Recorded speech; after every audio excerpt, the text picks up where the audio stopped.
Welcome to our 173rd episode of Guerrilla Radio. I'm Joe Caprino. We have Mr. Mike Reiser here, and then another special guest. You done selfies with this? Yeah, man, I'm gonna tweet it. With Dustin, man. I don't get to do a lot of shows with Dustin. Yeah, and we get Dustin Bentz, the mouth of the South, our Southern correspondent, father of a state champion, all-around good guy. Champ, let's go. I mean, any other adjectives to describe you? Handsome? I said champ, bro. I think you nailed it right there. I acknowledge him. So, how's the South? Is it warm? Hey, they're calling for a high of 65 Saturday. 65 for semi-state.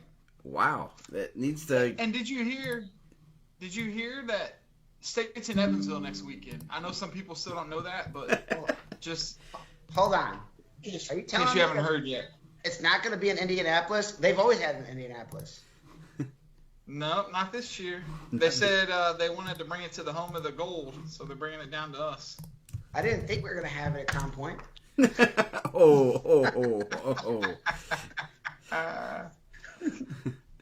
Yeah, it's yeah. I mean, you know, it's the mayor. We're gonna deem you the mayor of Evansville for the next 2 weeks, if that's okay. He's gonna be our tour guide and everything. Hey, I got Ric Flair tonight because diamonds are forever, and so is the Evansville semi-state, and so is Ric Flair. So we're ready to go tonight.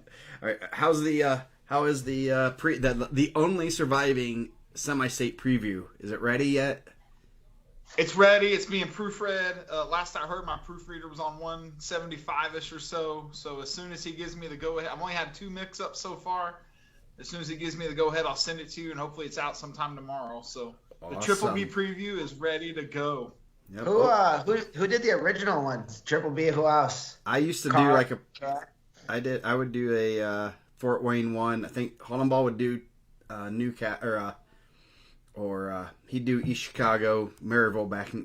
I don't even know if we've really done an East Chicago one, but and then Tyson does. It's because they can't read up there. We had to go to video for the East Chicago semi-state. You ain't lying, bro. You ain't lying. I'm seeing some of these posts. You ain't lying. The education. It's not education first there. It's wrestling first in the region. I think it's hard work. We're trying to fill the unions, man. Unions first. We're pushing trade schools. Are the seats more comfortable than Roberts Stadium? I don't even know what's Roberts Stadium. What is that? Oh, that's the old. So the old stadium was Roberts Stadium. They tore it down when they built the Ford. I can tell you, our seats are gonna be more comfortable at the Ford. They're not seats. They're thrones. Right? They're thrones. That's right. At least mine's gonna be a throne.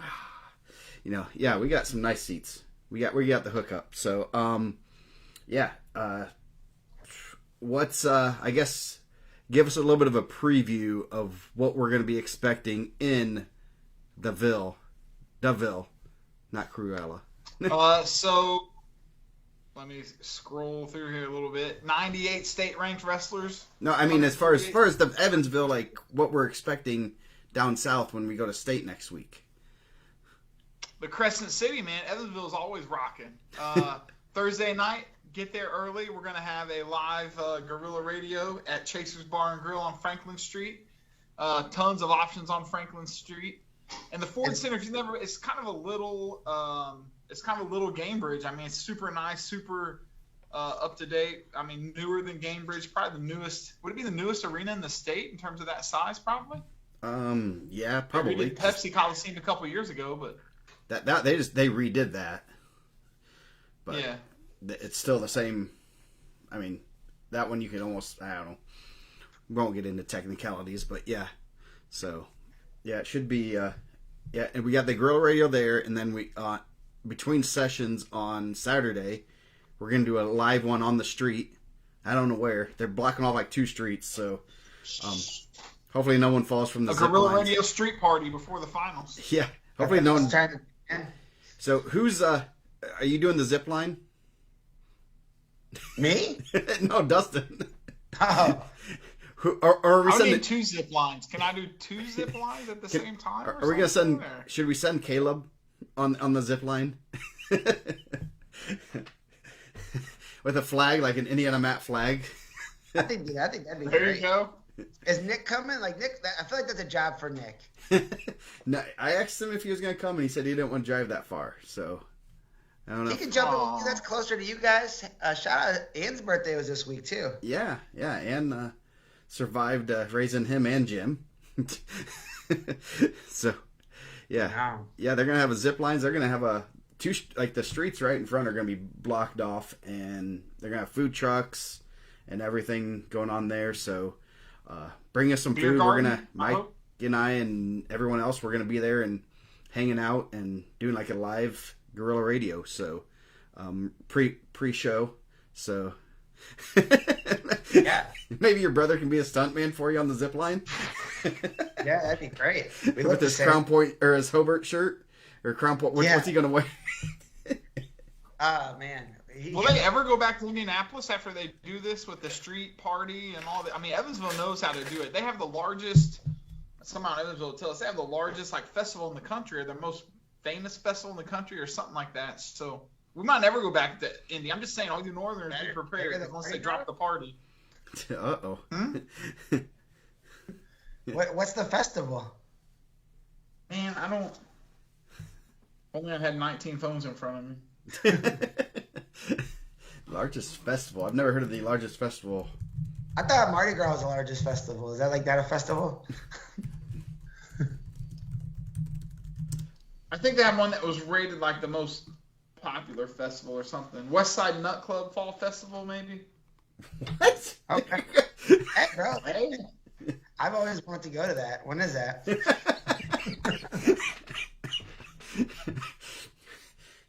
Joe can't even breathe over there. You all right, Joe? Get your breath, man.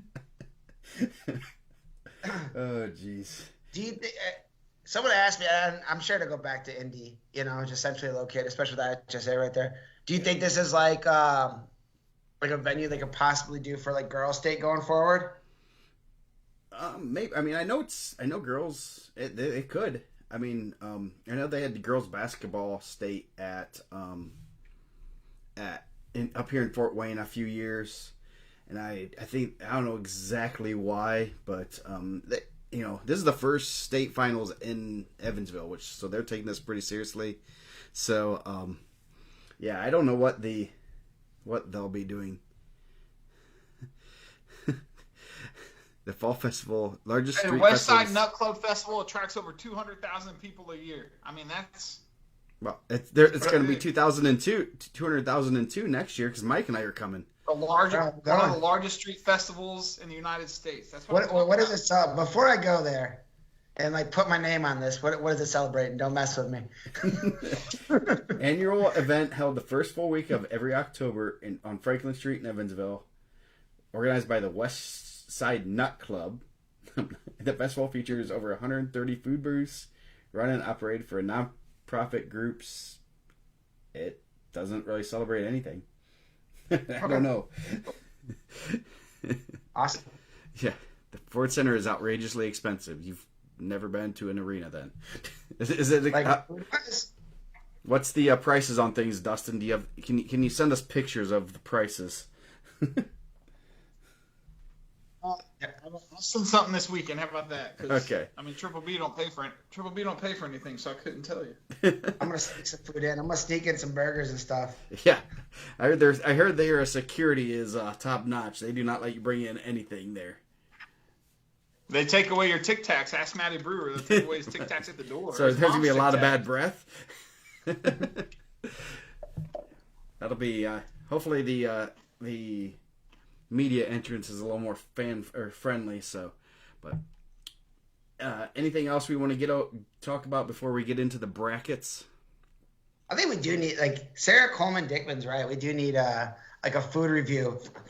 That's gonna be next week's show. We're gonna have to do one day just food review. Get everyone ready. Get a primer. Maybe we'll get some sponsors.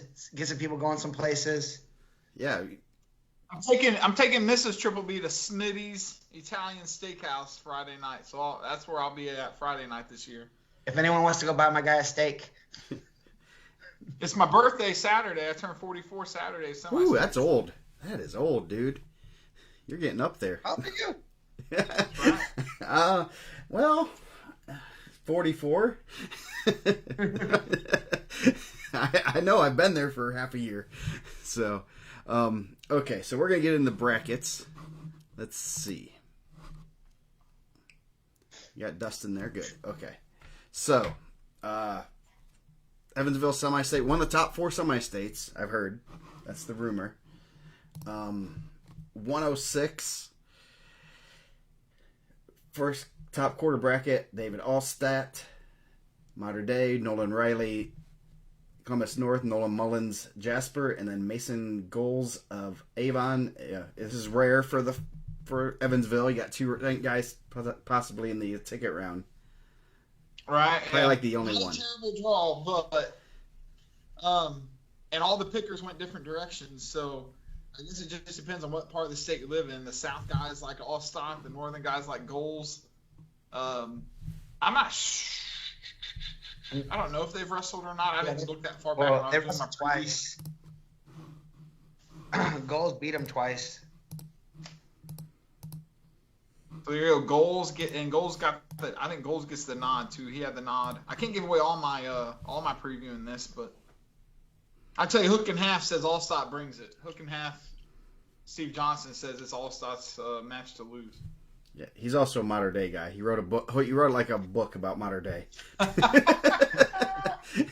Yeah, I think Goals has been wrestling really well, 33-4. I think Avon wrestles a really good schedule. Obviously, I think he took a loss to Olgi that he reversed at the sectional, right?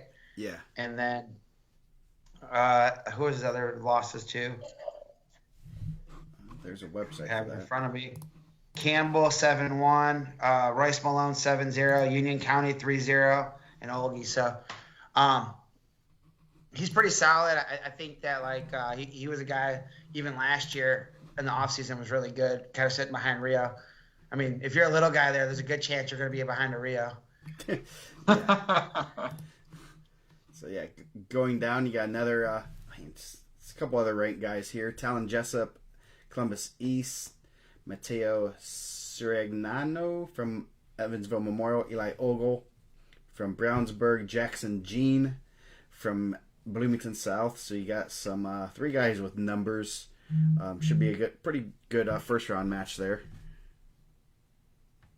Yeah, Gene and Ogle. I mean, just the Brownsburg and Bloomington South both are coaches now to get their kids ready. That'll be a pretty good match first round, and then Jessup's waiting in the semis. So I think Jessup gets through there. Got to give love to Coop and my Olympians, but I mean every quarter bracket we're gonna. I think there were only 2 or 3 quarter brackets total that had no ranked guys in it throughout the whole thing. So I mean, just every bracket we're gonna hit stuff like this. So. Yeah, that'd be a good first one. Jackson Jean, we got to see him, and Al Smith. I thought he was pretty solid. I think he lost Tegan Newell in the blood round there. Ogle, I mean, we had to win a pretty tough wrestle off to get in the lineup. Cash Mays was in the. I mean, I don't know if there was injury or anything going on there. I'm not really sure. But I mean, you have to battle every day. You have to wrestle one of the best guys in the state every day. You got to wrestle a tough guy to get in the lineup, and then him and Jessup was pretty close. I think it was 6-4. So Jessup 2 losses, and one was Mason Jones. Who was the other one too? Malone. Yep, Royce Malone. He's really good. I'm sure we're about to talk about him too. Yeah. So should be that's a good one. Going down next quarter bracket, Owen Blessinger from Southridge, Joseph Hamilton of Center Grove. He's the only one state ranked there. Carson Batchelder, and then Batchelder. I don't know. Yes, and then Ethan Rose from Switzerland County. So could have an 8-9 in the semi-state. I think you'll see. I know some people were sending me Blessinger will surprise some people, but Hamilton obviously ranked in the state good. He was a late addition, right? It was Justice Thrasher most of the year, wasn't it? Yeah, he was up at 13, and made the cut down. I was kind of surprised with that. And I mean, we can talk about it ad nauseum, and I'm sure it'll come up several times through the show. That the regional is ridiculously tough. Like Hamilton is the 4 there, but I would be willing to bet that he could have been a finalist in a lot of other regionals. Yeah. He's pretty good. I thought he wrestled well when we've seen him. I know he had some really good matches through the year. 18 and 12, they wrestled a pretty good schedule, and I know he took a lot of losses at 13. So then the last. I'll be homering for Ethan Rose, Switzerland County. He'll be my sentimental pick there, but yeah, Hamilton, that would be a tough out there. And Switzerland County is still looking for their first qualifier, right? Yeah, never had a state They got 4 there this year. They've never had a state qualifier. Okay. He's in a good spot though. Of all the spots that you could have picked where guys were landing, that's probably where you want to be as a 2. Yeah, the best draw possible there in that whole bracket. Yeah. We'll save the best one for last down low. Royce Malone, Monrovia, having a heck of a freshman year. Braden Thomas, Tell City. Aiden Woods from Franklin. And then Brady Bird was upset, a little bit upset last week. He finishes second. And then, so we got 4 and 6 in the state in the ticket round. And then obviously a number 22 lurking in there too. Yeah, this is the first of our Charles Barkley terrible draws in the preview, but Malone and Bird's had a great year. Allstock got him last weekend at the Castle Regional. Senior versus a freshman in the ticket round. That's what semi-states are for, right? Yep. Oh, yeah.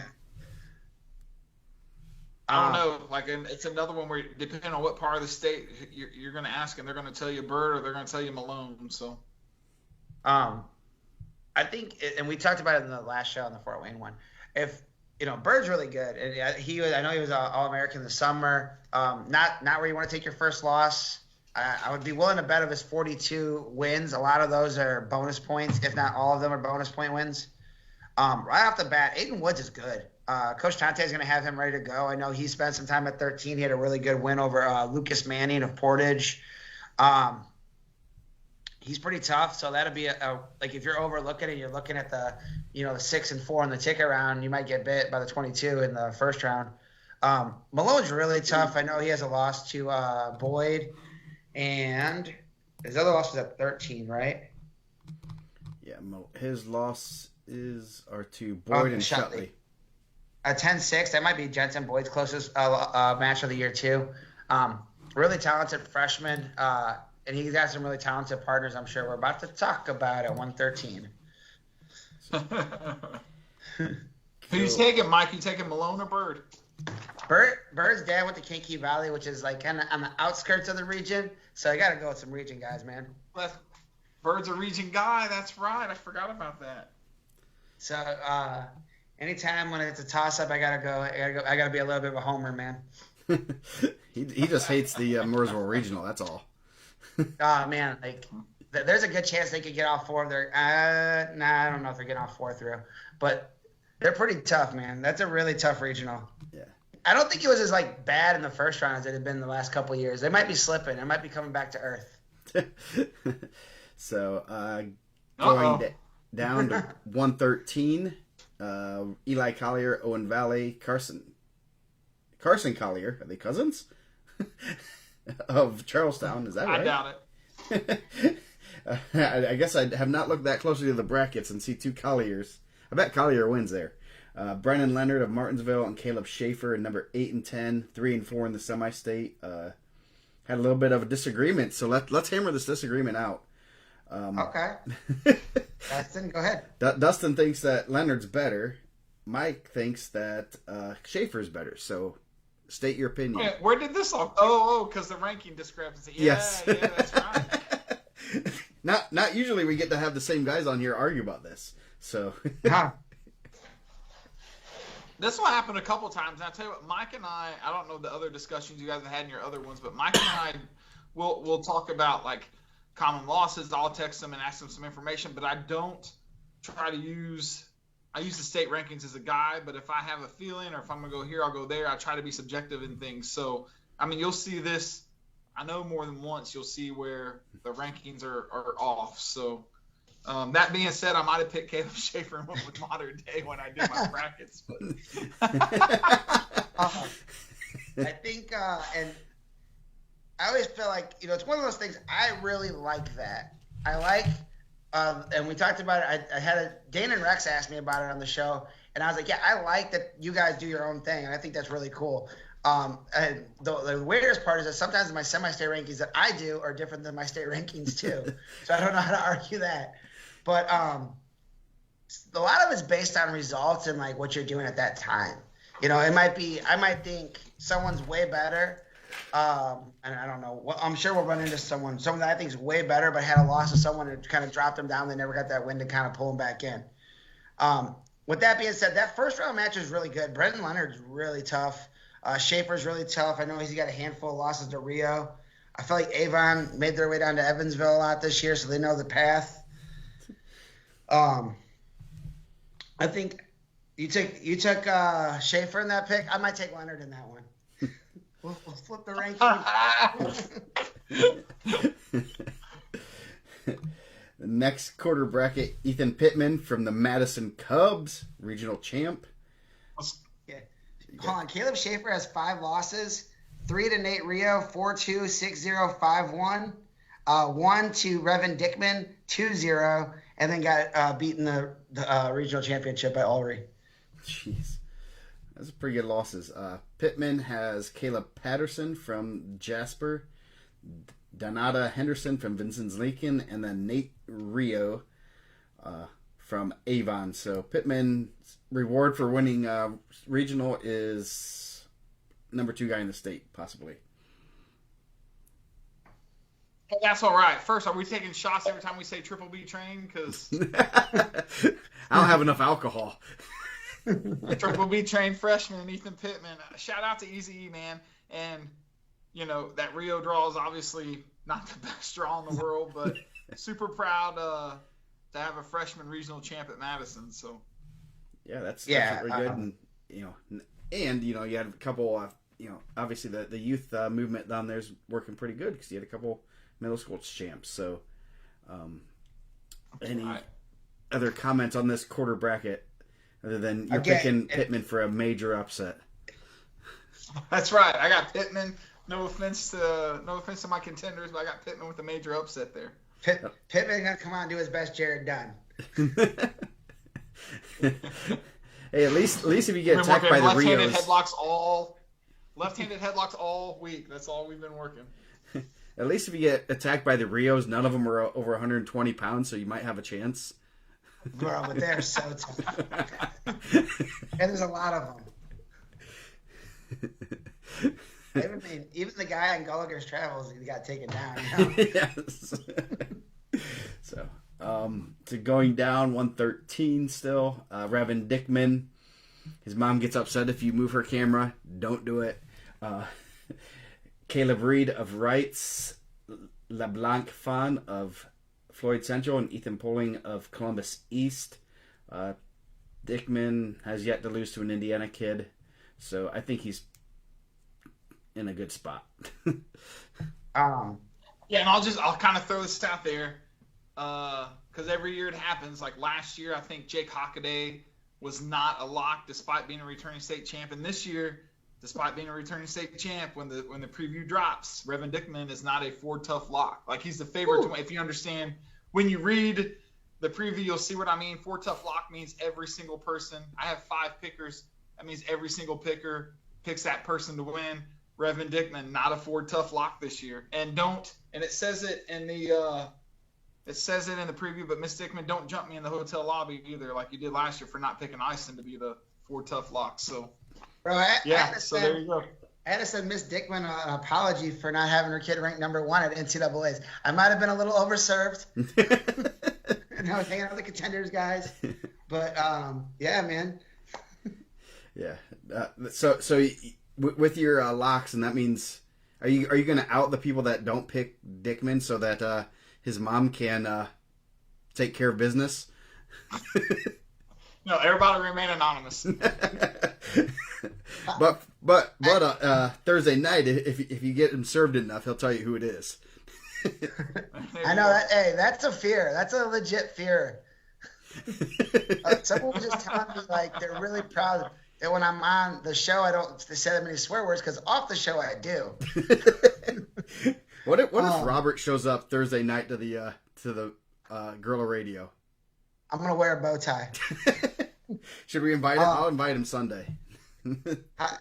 I haven't. Yeah, tell Falcons to come. Can he be our special guest? I hear it. Yeah, bring him. Is the Black Fawn on the top names? That's a good name, man. I like that. Yeah. So then the last quarter bracket, Wyatt Ory had a good win. Obviously, freshman from Boonville, only one loss. Gavin Ash, Monrovia, Braden Walters from Salem, and Tommy Nguyen from New Albany. So, Ash is the favorite. I feel like Ash is the favorite, but I can tell you, like, I don't have that right in front of me. I feel like 3 different people got picks in this quarter bracket from the pickers. So and it's hard to say that somebody that's 41 is not the favorite, but Ash with the pedigree, what we were talking about earlier, Mike, I think you brought up the N106, that room there with the Malones, the Ashes, all those guys in there. But this quarter bracket, maybe kind of pay attention. I have it circled, like maybe kind of pay attention because I noticed as picks were rolling in, different people were getting kind of picks here and there. So, huge win for Ulrich. Joe Butler. Mooresville doesn't sweep this week. Nope, this isn't the Mooresville sweep, buddy. Sorry, not this one. He said, I know we had talked about Ulrich through the year. I didn't get a ton of Castle results or Boonville results. I didn't get any Boonville results, barely. And I think I asked you at one point, I was like, is he wrestling? And you feel like he's out there? And then you came back and he was, at that point, he was like 34-1. I was like, oh man. So he is wrestling. He's doing really well. But I didn't have a ton of information, so we didn't put him in. But that right off the bat, that Ash and Ulrich match is going to be really good. That's going to be a really good match. I know Tom Wynn's a good wrestler. I know he's kind of been in the mix the last couple of years. He's had some good wins, but that's a good quarter bracket. Just kind of toss it up and see who wins. Yeah, that'll be a fun quarter bracket for sure. I'm taking Dickman. If I got a 4-lock pick, I'm taking Dickman to win it. I personally picked Dickman. He just didn't get all 5 picks. So Dustin really was the one that didn't pick him in the pick 'em. Try to get me jumped, Joe. Try to get me jumped. On East Chicago picks, I'll tell something on the thanks. I know that I talk to these people more than I talk to these people, but when I get the pick-ups and Joe will look at it, he'll be like, "You dirty dog." 120, Ty Henderson undefeated, Mater Dei, William Rader, Terre Haute South, and this I think this might be a Charles Barkley terrible draw. Preston Haynes, Brownsburg Senior, and then Luke Kirshner from Jennings County. Haynes and Henderson had a real good match. Henderson with a late fall, and so that's gonna be a fun one.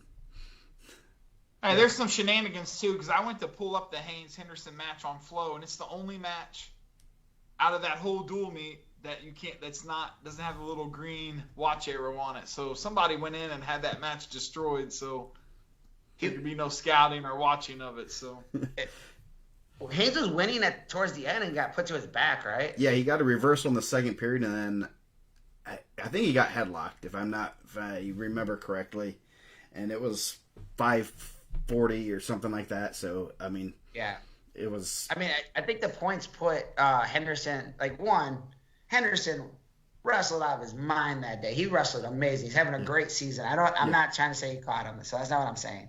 But he beat Haynes and he beat LaRocca on the same day. And he pinned. I watched the Charlie match. I know for sure I watched the Charlie match.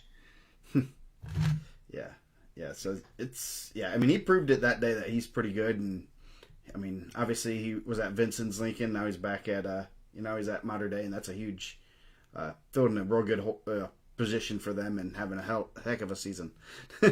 Yeah. Oh, look at Joe dropping some H-bombs in here. Yeah. Yeah, I'm sure. And I don't know a lot about Vincent's Lincoln. but I'm sure being in there between the Schaefer brothers probably gives you a couple better partners to work at this time of year. So that'll be a good one. I was reading.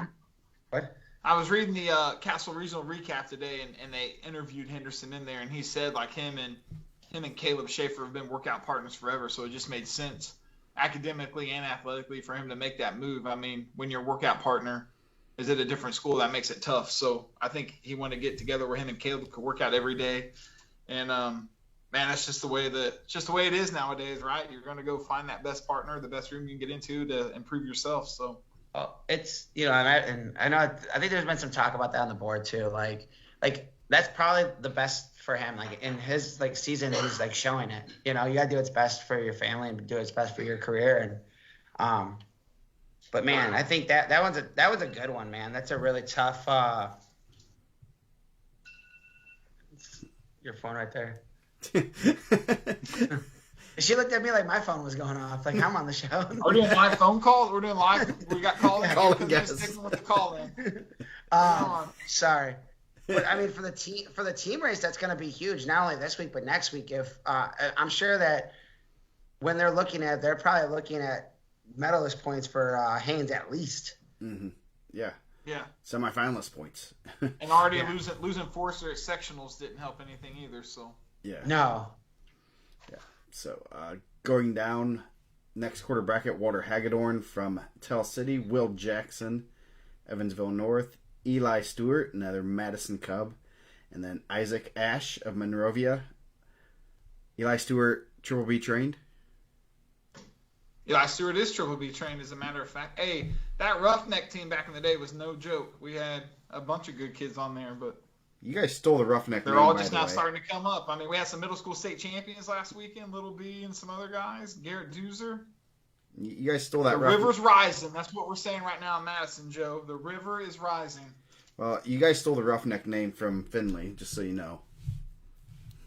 We were trying to model ourselves after that Caprino cat we used to hear about all the time. Yeah, yes.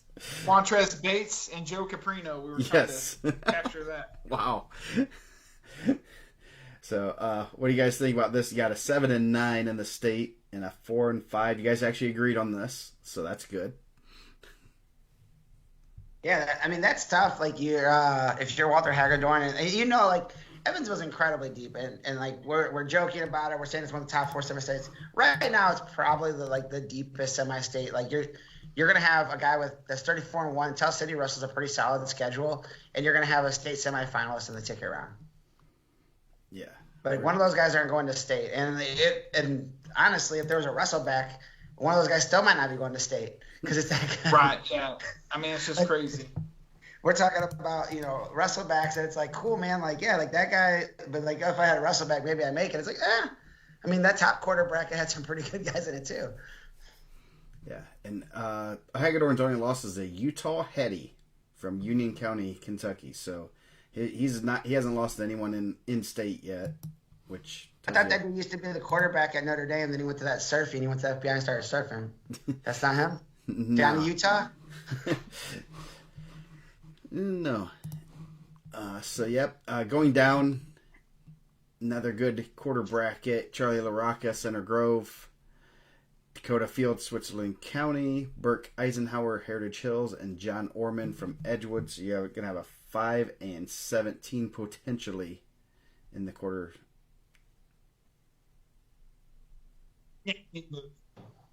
Rocca's the heavy favorite. Burke Eisenhower, 41-4. A great year for Heritage Hills. Orman's, he's had a great couple of years even for Edgewood, but just, I mean, murder's row of brackets. I mean, yeah. Burke Eisenhower, I believe, is Wyatt Ulry's only loss, correct? Yes, that is. I just looked that up. And John Orman, dude, he had an amazing tournament at Zionsville early on. I think he had a lot of that was like one of the ones he was on the watch list, and it shot him up into the top 12. That's a good one right off the bat, but I mean, you're drawing into a senior state champ. That's pretty good. And I think he was kind of cruising last year and then started peaking come state tournament time. And it looks like he's kind of peaking again. For some reason, my brackets didn't print 106 or 120, so I'm handwriting these out. So that's what you guys keep looking to the side. So, last quarter bracket: Jaden Owsley, Corridon, Central. I got to work on my southern accent. Chase Klein of Avon, Tony Kessinger from Floyd Central, and then Brennan Hubbard from Mount Vernon Posey. So, I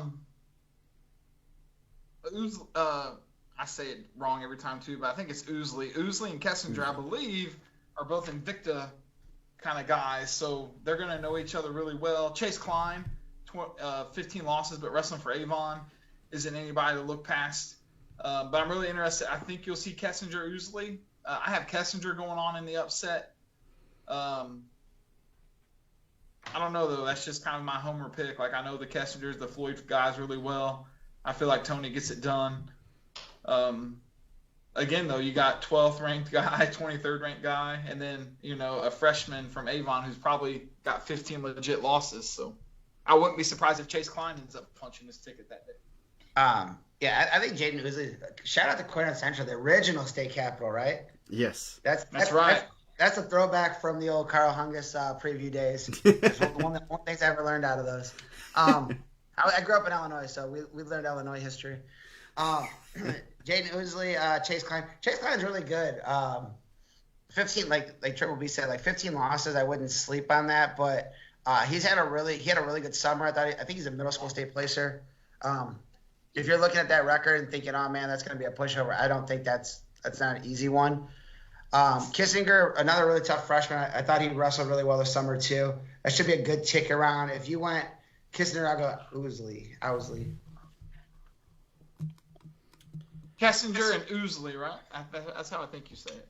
Yeah. Ooh. Going down the next quarter bracket, 126, Peyton Richards, Switzerland County, 42-0, against Peyton Fetscher from Wrights, George Filler of Bedford. Man, this is a name bracket. And then Luke Rio. Not a good draw for Mr. Richards, coming in undefeated to semi-state again. So Peyton Richards' career record's 84-1, and his one loss was in the ticket round to Eddie Goss last year. Another Roughneck OG. He started in our Roughneck program before Switzerland County got going. I'll be homering for him for sure, but yeah, a tough draw with Luke Rio there. But let's go Peyton, man. Get it done Saturday. Beat Switzerland County's hopefully second qualifier if Ethan gets through, but obviously Rio's would be the heavy favorite. Yeah, huge win for Braylon Reynolds at the regional. Kind of reversed a couple losses to Luke Rio. Peyton, what is it, Fetticher? Is there two of them, right? I see that they're having really good years. I think there's one at 32 also. Maybe he didn't make it.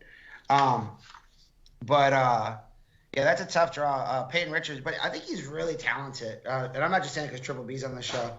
Like, if you look at his freshman, sophomore results and his what he did this summer, he's putting in the work. Sometimes it's hard to lose that man. Like, undefeated guys are a little, he hasn't taken a loss all year. But, yeah, Luke Rio, he was tick around her last year, right? Tough draw. Yeah. He lost to Jackson Heaston, who ended up, or not Jackson. Yeah, Jackson Heaston, who ended up a state runner-up. That was his loss last year in the tick round. It was, I think, a 5-4 match. Yeah, Peyton Richards was a runner-up at freshman, sophomore. Don Brown, which we're about to talk about too. He had wins over Nick Anderson, Drew Walden, Cameron Straub. So pretty solid guys. So that'll be a good one. But, I mean, I think I got Rio punching the ticket and getting back through. Going down, and this is just a brutal quarter bracket. Isaiah Schaefer, Mater Dei, having a real good junior year. Ryan Million from Franklin, Dom Brown from Center Grove, and then Nathan Bryan from Terre Haute South. Yeah, 3 ranked guys there, and that's going to be kind of ugly.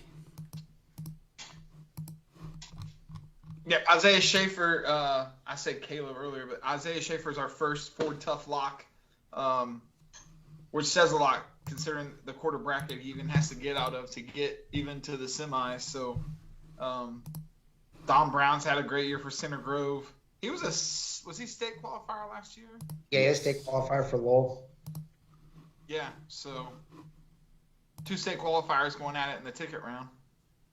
Yeah, Nate Bryan really solid year. Lost the regional last week to Flynn Douglas. So Flynn Douglas put himself in a better spot. Look at the bracket. Don Brown really solid. I know Center Grove. One of the crazier things was Center Grove came there last year with some really tough draws and killed the semi-state. Like, that was probably like one of the most impressive things as that's going on through the day, and you're getting those text messages about all the matches that Center Grove's winning, and they're getting these coin flip matches and they're winning those. This is going to be a tough draw, but Don Brown wrestles a style similar to what Ashton Jackson wrestled last year, and he wrestled Schaefer in the quarters. He definitely slows down the match. He's pretty strong. He's a Howe kid. He comes up to the region and still trains. Shout out to his brother, also Daniel Brown, middle school state champ. Yeah. Who? I think Schaefer beat Brown. I watched that match today. Brown shot in. Schaefer got him in a cradle, and it was lights out pretty quick at Team State. So, who's Schaefer's other loss to? I know it was one of the Rainey brothers, but I did not see that he has a second loss.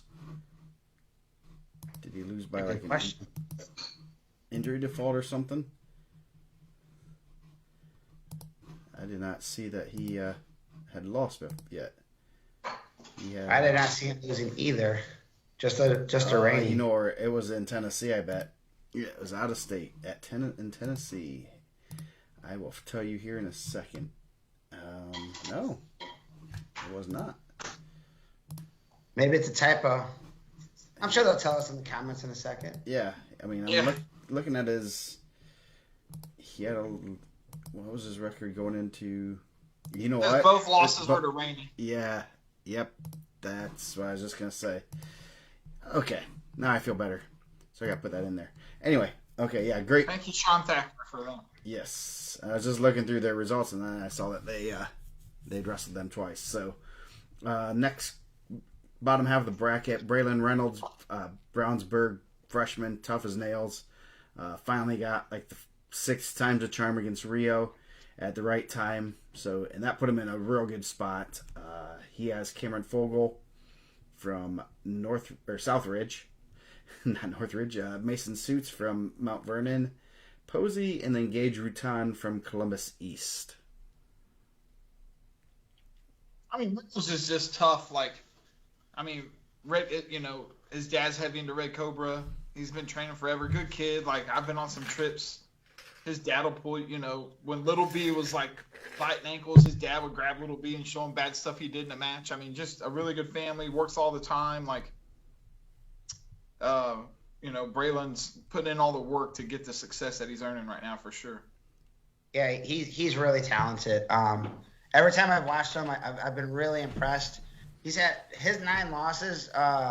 We talked about it on one of the Gorilla radios. He's still ranked 4. He has 9 losses. His losses are 3 to Luke Rio, Isaiah Schaefer, 2 to Landon Hawkins, 2-0 and 5-2. The 5-2 match was like an unbelievable scramble match. And then 2 to Seth Mendoza, and then a kid from Oklahoma in 7 victory. Not too bad. Not too bad of a season for Mr. Braylon Reynolds. Cameron Fogel is having a really good year too, a senior. I know he was right on the cusp of rankings. Gage Rutan, Coop does a great job just getting guys super solid. Those guys wrestle a ton, and then when they come to Al Smith, I'm always impressed about how high a level those guys are. I was really impressed with Gage. Is it Rutan or is that how you say Rutan? Yeah, I think it's Rutan. I like that. I like that guy. And he'll be back. And like I said, I was really impressed with the Mouse Mouth, but that's a tough one. Reynolds is really good, and he's really good on top. Yeah, the last quarter bracket, number 9 and 11 in the semi-state, Finn Douglas and Floyd Central, Keegan Murray Greenwood, and then John Stivers from the Jefferson Red Devils. And Eli Hedges from Heritage Hills took his first loss as a freshman So really wide open bracket right here. About the only one that doesn't have a state rank guy. Yeah. So first, I don't know what Brandon Sisson's done to get all these favorable rankings, but you had Kessinger in the last avoided all the murderers at 20 or at 20, and now Finn Douglas with a pretty favorable draw at 26. But any of these guys, man, I mean, Keegan Murray from Greenwood, part of the Mooresville Regional.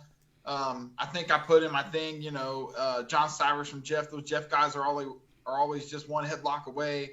And then Eli Hedges to be 16-1 as a freshman for Heritage Hills that says a lot about what kind of a wrestler you are. So, I mean, that's really a flip bracket. Like anybody could win that bracket for sure.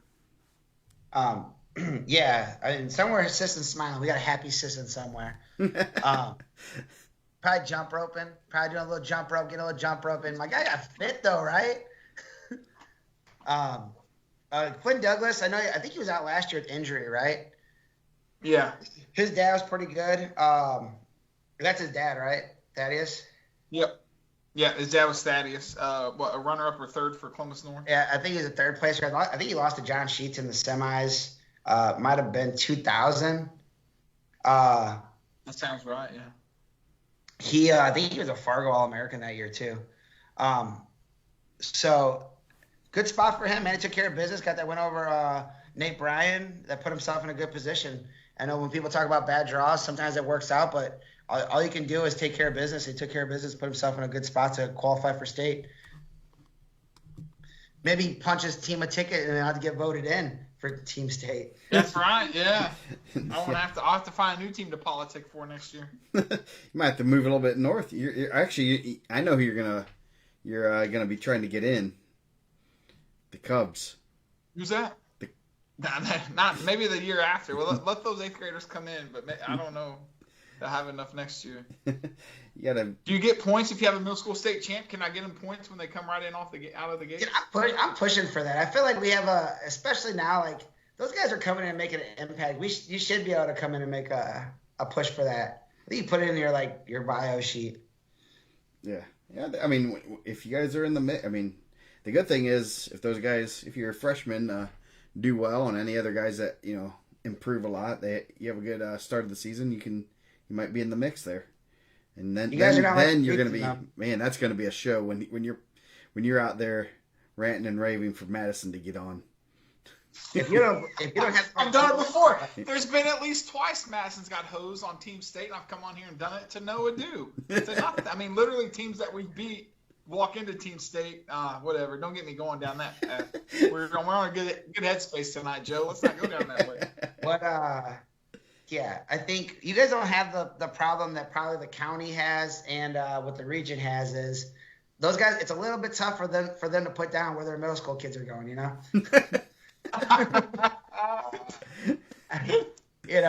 There's no signing days down in the South. You just go wherever you wake up at. I mean, yeah, you're gonna have pulling out hats and T-shirts.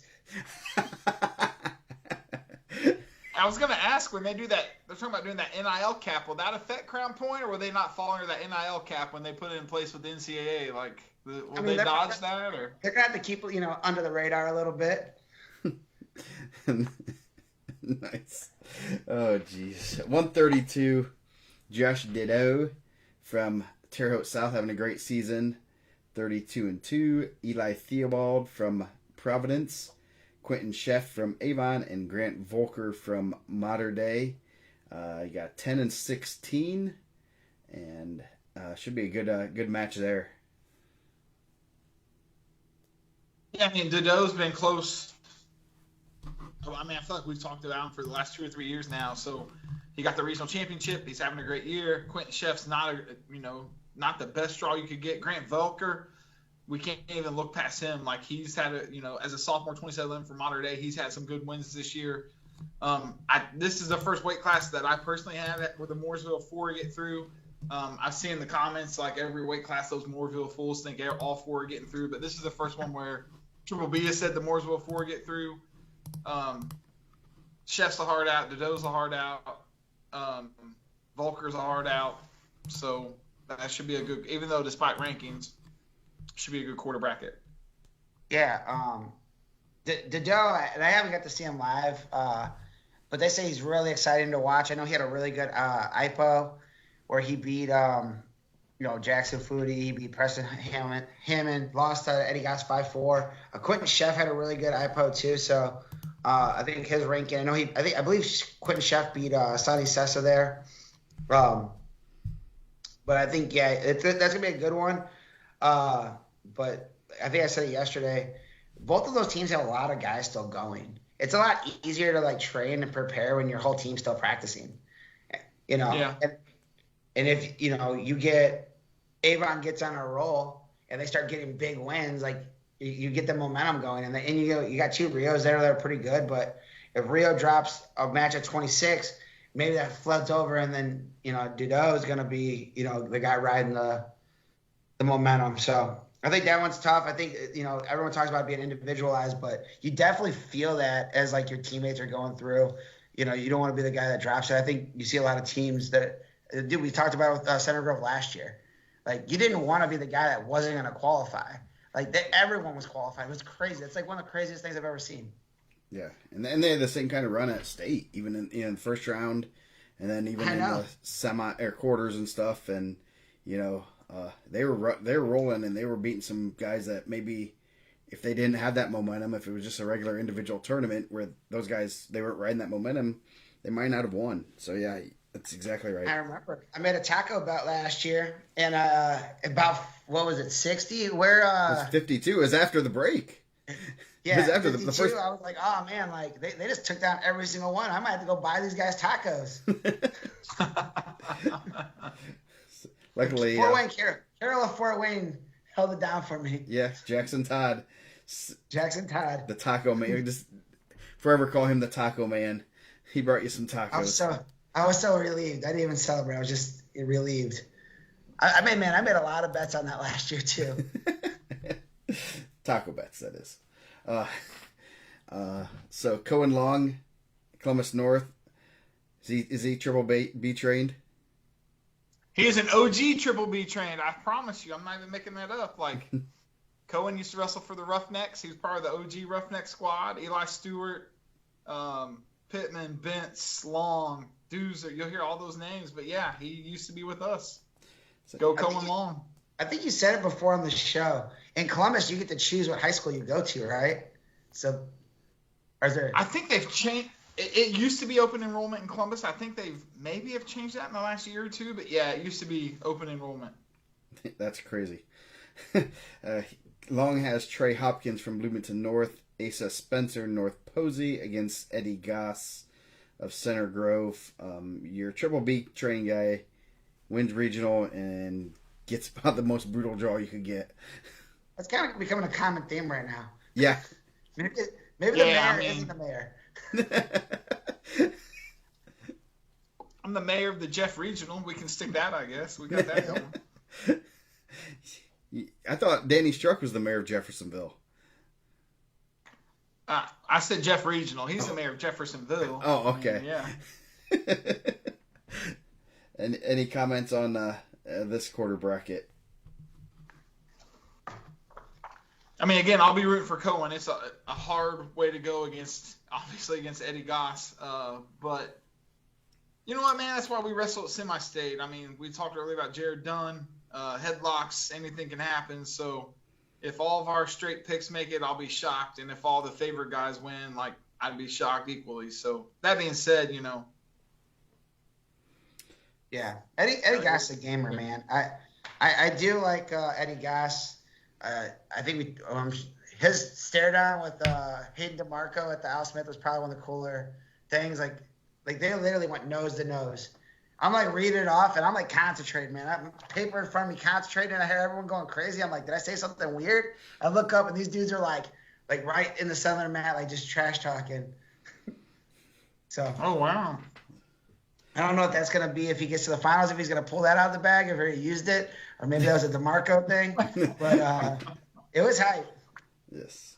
So then going down the last half bracket, Jake Hockaday, two-time returning state champion, Andrew Barfield from Evansville Memorial, Amiron Pratt of Bloomington South, and Kellen Carter from the Scottsburg Warriors. I like Kellen Carter. I think he was injured last year. I think he had a really good season. I think he had some good wins this summer too. That's again, I mean, that's not the draw you want as a runner-up. Probably, I mean, it's a pretty tough weight overall. Like, there's a lot of talented guys there. I mean, you got to wrestle a guy that's gone to state twice so far and won both of them. And last year, he knocked off a guy going for his third. And then this year, he's in the same weight as a guy that's going for a second. So, Jake's a lot of fun to watch. He's really, really good. It's just, I mean, it's the way of the semi-state, right? Carter, you're talking about, he had Tommy John surgery, missed his whole junior year. I think his dad was telling me he wrestled like 70 matches when he got cleared in like April or May. Went everywhere, all over the place. Trained like crazy. Had a great, actually, he has 2 losses. His one loss was an injury to fault. He got concussed, I believe, in the finals of Jeff Classic. So he was really kind of, quote, undefeated, unquote. And then Cohen got him in the finals at the Jeff Regional. Cohen and Kellen went to elementary school together at Scottsburg, so there's a little bit there also. But Kellen's had a great year, great career. Terrible draw for Kellen getting Hockaday in the ticket round, though. I mean, you can't really pick against the Hawk at this point. No, I don't think so. Yeah. In the last quarter bracket, Jaden Still-Wagner from Mount Vernon, Keith Parker, Ben Davis, returning state qualifier, Keegan Joachim from Franklin Community, and Hunter Bannett from Floyd Central. Another Floyd Central guy got actually put about almost the best possible spot. So we need to talk to Sisson, man. He knew the draws ahead of time. Danny should talk to Sisson. I mean, Danny should be trying to pull these draws out for his guys. Sisson keeps landing them all. But a quarter bracket, I mean, Parker's the favorite, and I talked earlier about this is the first bracket where I had the Mooresville 4 advancing. But still, Wagner's had a great year for Mount Vernon. They don't wrestle an easy schedule. Hunter Bannett for Floyd. Obviously we know about Floyd's schedule. And Hunter's got some big moves. And then Parker, the returning state qualifier. But I think all 3 of those guys received votes. Parker was the favorite. But maybe another quarter bracket to kind of keep an eye on. Yeah, and I don't think you can look past Joaquin. Like, Tante's going to have those guys ready to go. Yeah. 138, Chase Stevens, Tell City, number 11. Number 11 in the semi-state, Blaine Falkenberg. Number 22, Caleb Kirkpatrick, Columbus East. And number 16, Camden Bowman from Mater Dei. That's going to be a fun one right there. I'm sure the pickers are all split here. I think Stevens got a majority of the picks, but gotta say that now that I look like there's tons of people that got picks at 38. But Stevens is the favorite there, returning state qualifier. I mean, just so good, so physical. I reffed at the Jeff Duels back in December, and he was there. I mean, he's really, really good. He's the real deal. So I think Chase kind of wins that quarter bracket for sure. I agree with that. I think Camden Bowman's really good. I was impressed with Caleb Kirkpatrick. I think that'd be a good match right off the bat. Both those guys really, really talented sophomores. So I mean, you guys are not going to be lacking depth down the road. But yeah, Stevens is really good. I think I kind of slept on him last year a little bit. Like he wasn't ranked as high, and this year he's done a really good job. Yeah, that's kind of how it goes, right? Like last year I was getting messages all the time about Chase, and until he beat the East kid in the ticket round, like that's kind of what cemented, and he stuck his flag in the ground, and he's earned that respect ever since. So it just takes wins. I know people say, like, what do I do to get my kid ranked? Like, it takes wins against ranked kids to get your kids ranked, and Chase Stevens is the perfect example of that. Like, he had a great sophomore year, but until he racked up a couple wins late in the season, we weren't able to kind of push him forward. So that's what it takes. And his only loss is to Jake Hockaday, so. Not bad. And it was a decision, right? If I remember, that's where I was reffing at that day. 14-7. Yeah. It was a decision. And Hockaday would love to have 3-point takedowns. I'll say that much. Yeah. So, next quarter bracket, Brady Eisen from Brownsburg, Aiden Muncie from Terre Haute North, E.J. Rainey from Mount Vernon, and Lane Kirshner from Jennings County. Ison, probably a pretty heavy favorite here. Yeah, I mean, Ison's a super heavy favorite. The only other person I'm familiar with is Lane Kirshner. Kirshner's had a really good year, kind of following in Justice Thornton, trying to pick up those wins there, and he keeps getting stuck behind Justice. But Ison's, hands down the heavy favorite there. Yeah, I agree with that too. I'm sure Ison's, what does he have? 2 medals, going for a third, and lost Friday night 2 years ago. Yep. Was a state final under the lights last year. Yeah. I would say he's pretty good favorite there. He's found a way to get to the semi-state, a pretty tough semi-state a couple times. Yeah. So, bottom half of the bracket, Landon Horning from Evansville Memorial, Dawson Slaughter. Is his father Sergeant Slaughter?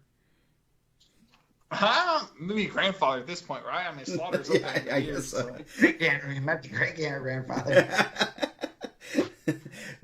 William Vander Lugarten from Center Grove, and Noah Fields. So you got a 14 and 20 possibly here, and 5 and 6 in the summer Dalton, state. the Bandit's watching. What's up? Who's watching? Ben Dalton, the Bandit. Uh-oh. We better behave. I like Landon Horning. I think he's really good. Vander Lugaren's had some really good wins. He had a really good win over Seth Syra.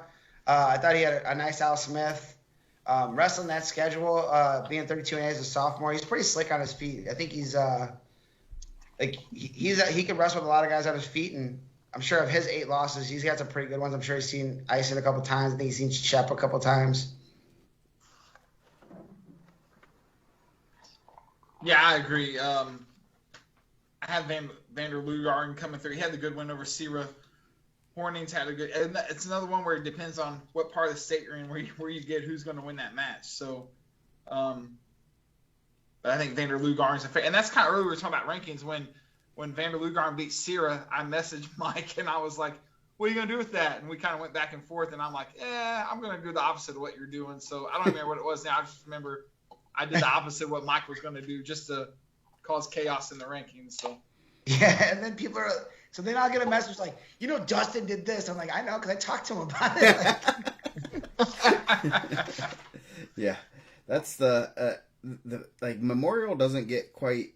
They used to come up north for didn't they come to the Zionsville tournament or something? They used to come up north a little bit. Uh-huh. I want to say they used to be.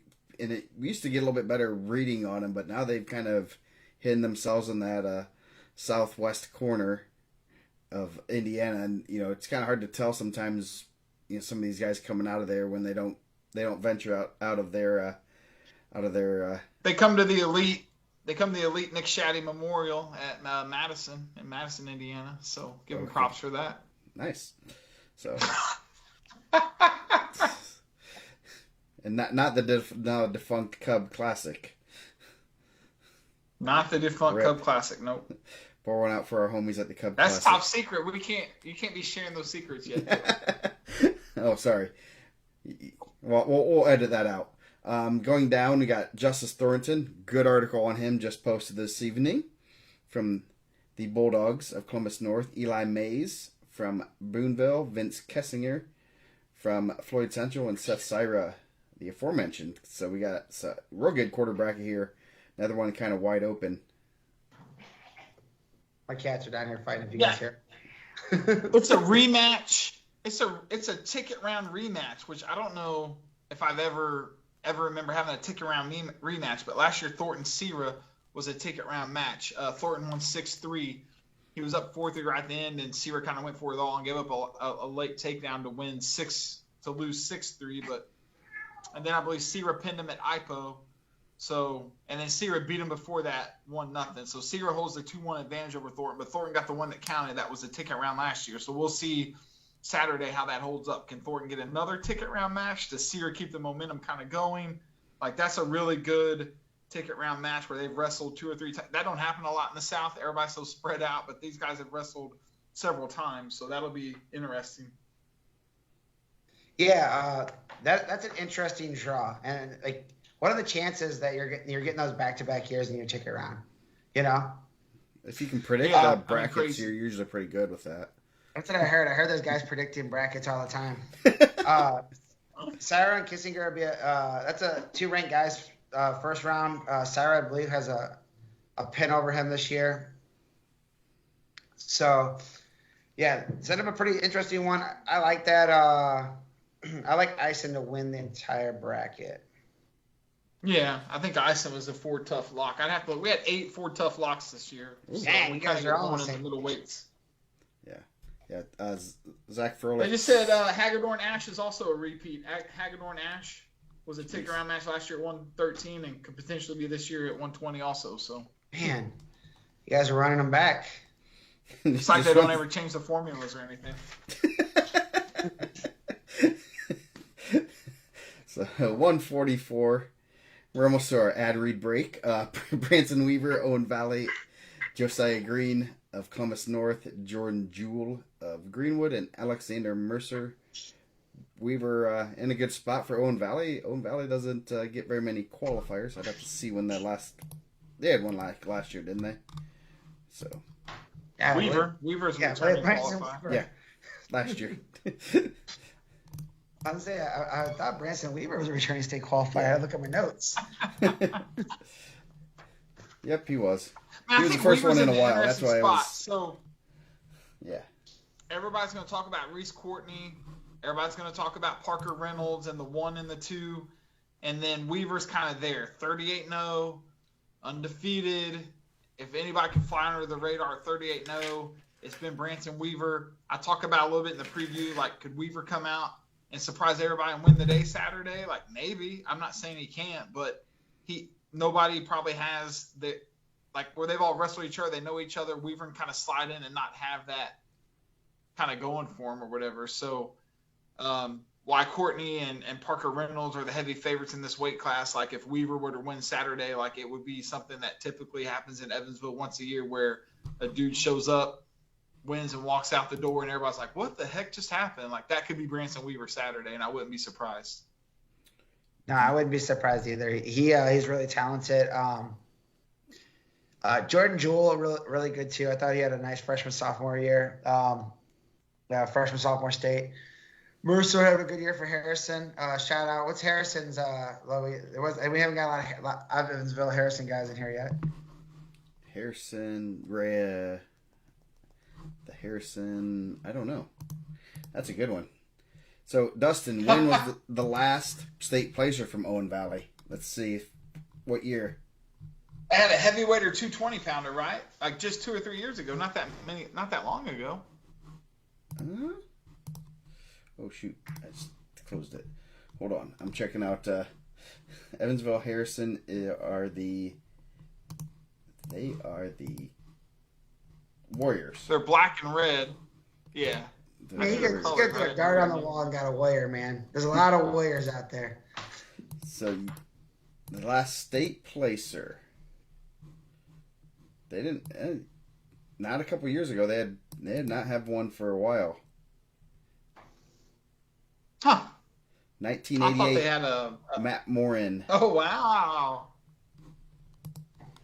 So yeah, Eli, you thinking of Henshaw? There's McGee, Yeah, I was thinking of Henshaw. There's a website for all this. Yeah, Morin was their last at 145 in 1988. He was a state champion.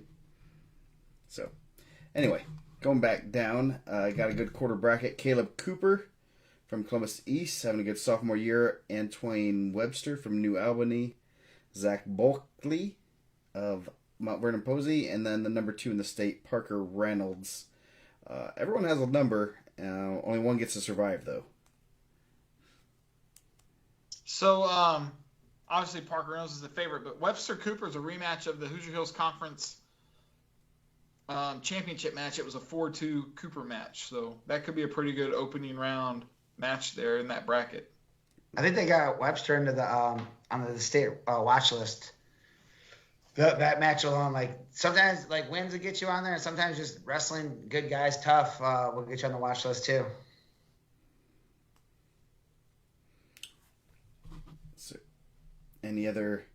I mean, obviously Parker Reynolds is really good, man. I know we ran that article early on about his how he's battled injuries, and I know he's got a battle. I haven't seen him since Team State. I know he's battled some injuries there. I know he took a tough loss in the ticket round last year. I hope that he's healthy, and I hope he's able to give it a run. It looked like that match with Courtney was pretty tight at regional. Those guys got a nice little rivalry going. Yeah. So going down last half bracket, Deacon Dressler from Gibson Southern, freshman, regional champ. Brevin Cannon from Pike, Caden Hauser of Floyd Central, and Gabe Rose of Switzerland County. You know, and that Floyd Central kid, you weren't expecting probably to be in a spot that, I mean, about as good of a spot as you're going to get in that bracket. And look, Sisson does it again. We won't be saying that the next week, though. I think. Oh, that's right.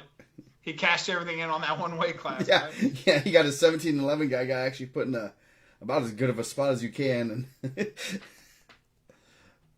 we got some pretty talent. I think the South is doing really well, and they have some really talented clubs that are helping a lot of these guys. I think Deacon Dressler is a Mauer Coughlin kid, right? Yeah, real tough. Yeah, we were joking earlier. I think you and I were joking some time ago about Schaefer needs to quit letting these Mauer Coughlin kids get away to the other schools. I mean, Dressler's really good. Because all the guys that wrestled for Mauer Coughlin this summer that were placed in a middle school state and ISWA, I was just putting them in Mater Day's lineup and how are they going to fit all these guys in? I think the first month of the year, Dressler was Mater Day ranked. Yep. So Mom sends us an email. Hey, he's at Gibson Southern. Hey. Brevin Cannon, I believe he's a Red Cobra kid. He's Chad Red trained. So that could be a good one off the bat. I think that Mooresville Regional was pretty solid. But I think Cannon would be the shocker there because Dressler, I got lots of texts, and I know from my son being around that age, him and Deacon have wrestled, so I know Dressler. Dressler's really good. Gabe Rose was a TripleB guarantee last year that didn't come through, but he's 2-time semi-state qualifier, so this will be his third trip, so 3-time semi-state qualifier. So for Brevin Cannon to pull something out there wouldn't be totally crazy, and certainly an under-the-radar kind of Evansville-y type thing. Then bottom quarter bracket gets kind of a little ugly. Reese Courtney, number 1 in the state, having a really good year. His only losses are out of state. Jackson Whitehead from Washington, the Hatchets. Owen Trimpey from Franklin, the Fighting Tantes. And then Wyatt Cooksey from Bloomington South. Didn't get quite the best draw possible. Number 13 in the state. No, he got a bad draw, but he's just been stuck behind Weaver all year, man. They've had some good matches. I'm trying to pull up their results right now. They haven't been blowouts in Weaver's favor. He's had wins every time they've wrestled. I wouldn't be surprised if 5 of 6 of those losses were to 3. 2-0, 4-0, 8-6. So yeah, he had an 8-6 at regional. That's tough. Yeah, I mean, but Cooksey's young, man. He's a sophomore. He's good, but is he Reese Courtney good? I don't know, but Courtney obviously is the favorite there with Cooksey kind of chasing down. Cooksey Courtney kind of match there in the ticket round. Isn't it crazy? I know that there was they were talking about 144 wide open weight, and everyone's they're gonna give it to Hybert, right? Everyone's Hybert's gonna win it, and everyone's on there new Prairie kid taking it down. And Courtney is still in the weight. That's who beat Hybert last year. He was under the lights. Yeah. I think he's kind of an under the radar, really good guy, and he's just solid. I think he's just solid in every position. He's solid on top, solid on bottom, really good defense. I think Reese Courtney's really good. Owen Trempy had a really good win over Michael Ortega at the Trikoff. I believe that's what won them that Portage duel that kind of pushed them into the front. And then Wyatt Cooksey had one of the coolest matches at Al Smith with Zara Walker. A lot of action, a lot of oohs and ahs. I think there were some people that felt that there was a fall there. It was close. I mean, I was far away. I'm not on the mat. But they definitely gave Zara some boos when he won. But Cooksey and Trempy should be good. And then, I mean, that's a tough one, man. But Cooksey got some big moves. He had Zara with a pretty good headlock. Yeah. 150. pretty good weight class here. Number 1, Wyatt Krejcia, having a real good year, just dominating people. He gets Zane Skinner, not the best Skinner draw. Cale Bonenberger from Evansville North, and then Michael Nedai from Edgewood. Krejcia having a real good year, just absolutely looks like he's one of the most dominant in the state right now. Yeah, I mean, this is going to be hard to pick against Krejcia there. Props to Zane Skinner for getting to the semi-state. He's had a great state tournament run, but that draw is a tough draw to get. And then I've heard lots of good things about Cale Bonenberger. Hopefully, maybe we'll get to see him and Krejcia wrestle, but I think him and Nedig will be a good first-round matchup there. I've heard lots of good things about Nedig. I've got messages about both of them this year. But to be 35-3 out of Evansville, you're a pretty good wrestler. Yeah, he had some really good offseason results too. This is an unfortunate draw. I think Krejcia's probably top 3 best pound-for-pound guys in the state. Like, I've been really impressed of how good he is. And I thought he was really good 2 years ago, and he got beat by Anthony Ball in the quarters, and then he reversed that to go to the lights this past year. And then now it's just like, it's even like he stepped it up even a further level. Like, I thought he was good at Delta. Then I thought he was like pretty good as a sophomore, really good as a junior, and I think he's like one of the top dudes in there. Krejcia's a C-Red trained guy too. I did not know that. Pretty good guy to train with. So next one, we got a matchup of 2 ranked guys right off the bat: Nate Anderson, Columbus East; Griffin Sanders from Mooresville; Luke Forsyth of Terre Haute South; and then Alex Smith from Heritage Hills. 3 guys that are ranked, and looks like they're all in order, so that's a good thing. Of course, the highest ranked one is the champ. No,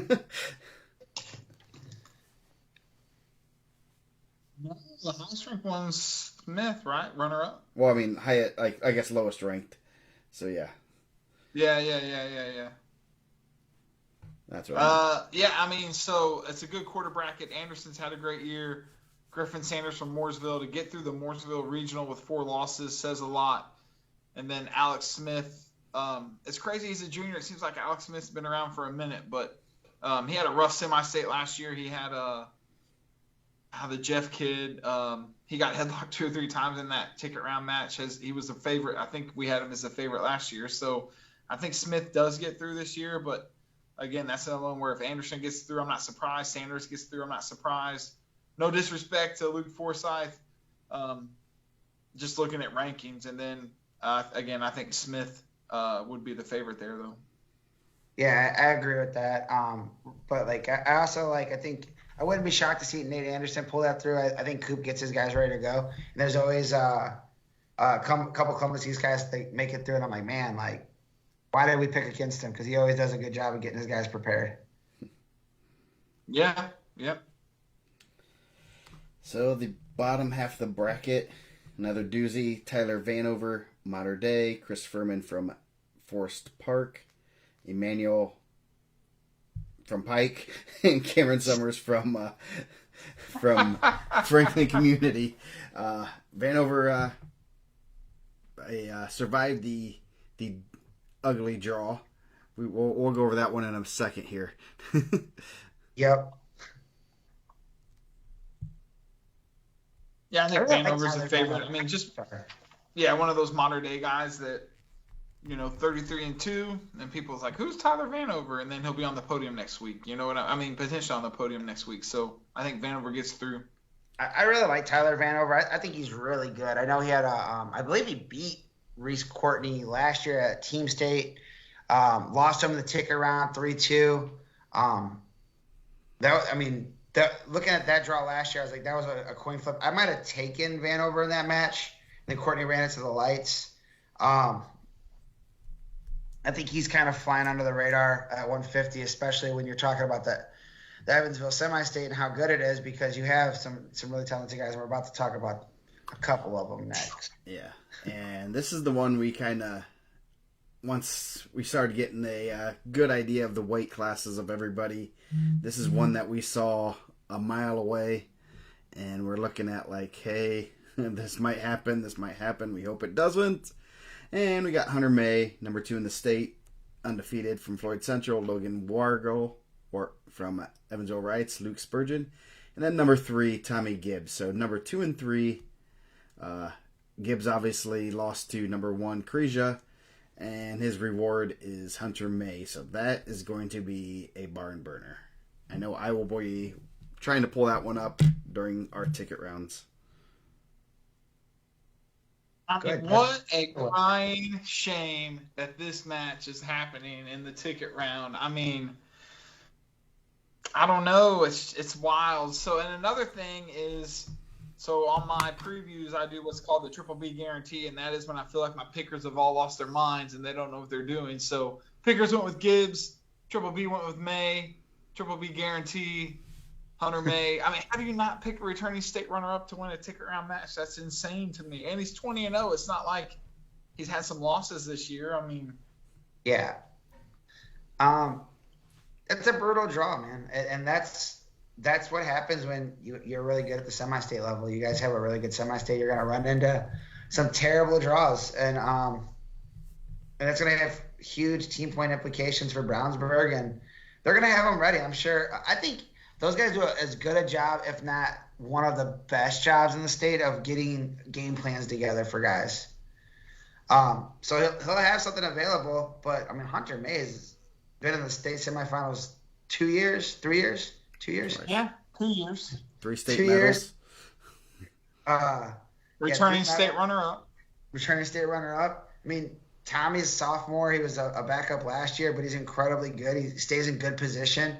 He's not going to beat himself, that's for sure. Yeah. My guy Chris Garcia, give me Gibbs by 4. He said the game plan. Hey, Garcia better stay away from Bally's this weekend. He'll lose the house if he's saying Gibbs by 4. Holy smokes.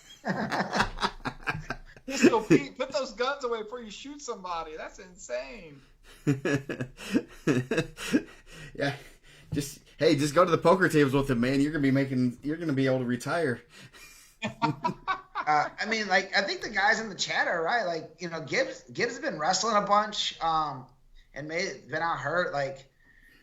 But that is why Brownsburg wrestles that schedule. Mm-hmm. They wrestle that schedule so you're not like tight when you go wrestle that ticket round. Like, that's what they sell. Like, I hear it all the time from the Crown Point guys. I hear it all the time from the Brownsburg guys. We're gonna go wrestle the best schedule because when it comes down to it, we want our guys to know that we're prepared. And I know I talk with some Crown Point guys, and I'm sure they're gonna give me some nonsense. They're like, we got terrible draws at East Chicago. And Joe Stanley was like, hey, man, like, if you gave the same Crown Point guys the draws that Brownsburg has, like, you'd be like, no way, man. Like, if you're like, hey, Captor got Gibbs. If you said, like, you know, Gendris has Henderson. If you said, and there was a couple other ones. I think 75 has a tough draw. I think, and it's just like, man, like, those are really, really hard draws. Now, overall, like, are all the draws terrible? No, but that one's really tough. And if they had a wrestle back there, I would favor Tommy Gibbs to pull back through. Yes. Yeah. Or May. I'm not picking either one. Like, on the show, I'll tell you guys off the air now. You just picked Tommy, or you just picked Hunter May, right? Yeah. It's hard to pick against a guy that's been in the finals. Yeah, that is just absolutely brutal. And I know Derek was texting me, you know, one of the brackets. Like, can you just make sure that those two guys don't wrestle? And when I got the brackets, that's like one of the first ones I looked for, and I just replied, brackets are up. Sorry. Yeah. Three of the best 150s in the state, and one of them's going home. Yeah. In my ranking opinion, 3 of the best 150s in the state, and one of them's going to stay home. I think that's a flaw in the system. Yeah. So, 157, Kill Hickok of Bloomington North, Cody Fitz of North Posey, Lucas Farmer from Cascade, and Elijah Geyer from Indian Creek. So, a couple lower numbers on the rankings here. So, pretty wide open. 2 freshmen right off the bat. That should be a good one. Actually, 3 freshmen in this quarter bracket, and then you got the senior. So, I'd probably pull for the senior, just one last go, and, you know, wrestling well right now. Yeah, he's wrestling well, and Geyer's, I believe Geyer's a middle school state champ who's had, he's been behind Ratliff the last 2 weekends. Like I said in the preview, in a room full of Cougars, will Heacock be the luckiest Cougar come Saturday? We'll have to see if he can punch through or not. But yeah, I like Geyer. I like what Indian Creek's doing over there. They got some really good talent coming in, and they have some good younger guys. So I think they have some guys that are there already, and then Geyer coming in right now. That'd be a good one. I think Geyer was in the rankings, kind of dropped down a weight, and kind of been around in the probably 14 through 20 range. That's a good spot. But Hickok's good. We were on that same email where they were saying all of his wins, and it was pretty impressive. Yeah, he's had a good year. Yeah. Farmer took Geyer to OT last year in middle school state. Interesting. So that should be a good match right off the bat. Hey. You guys are familiar with each Well, other. there you go.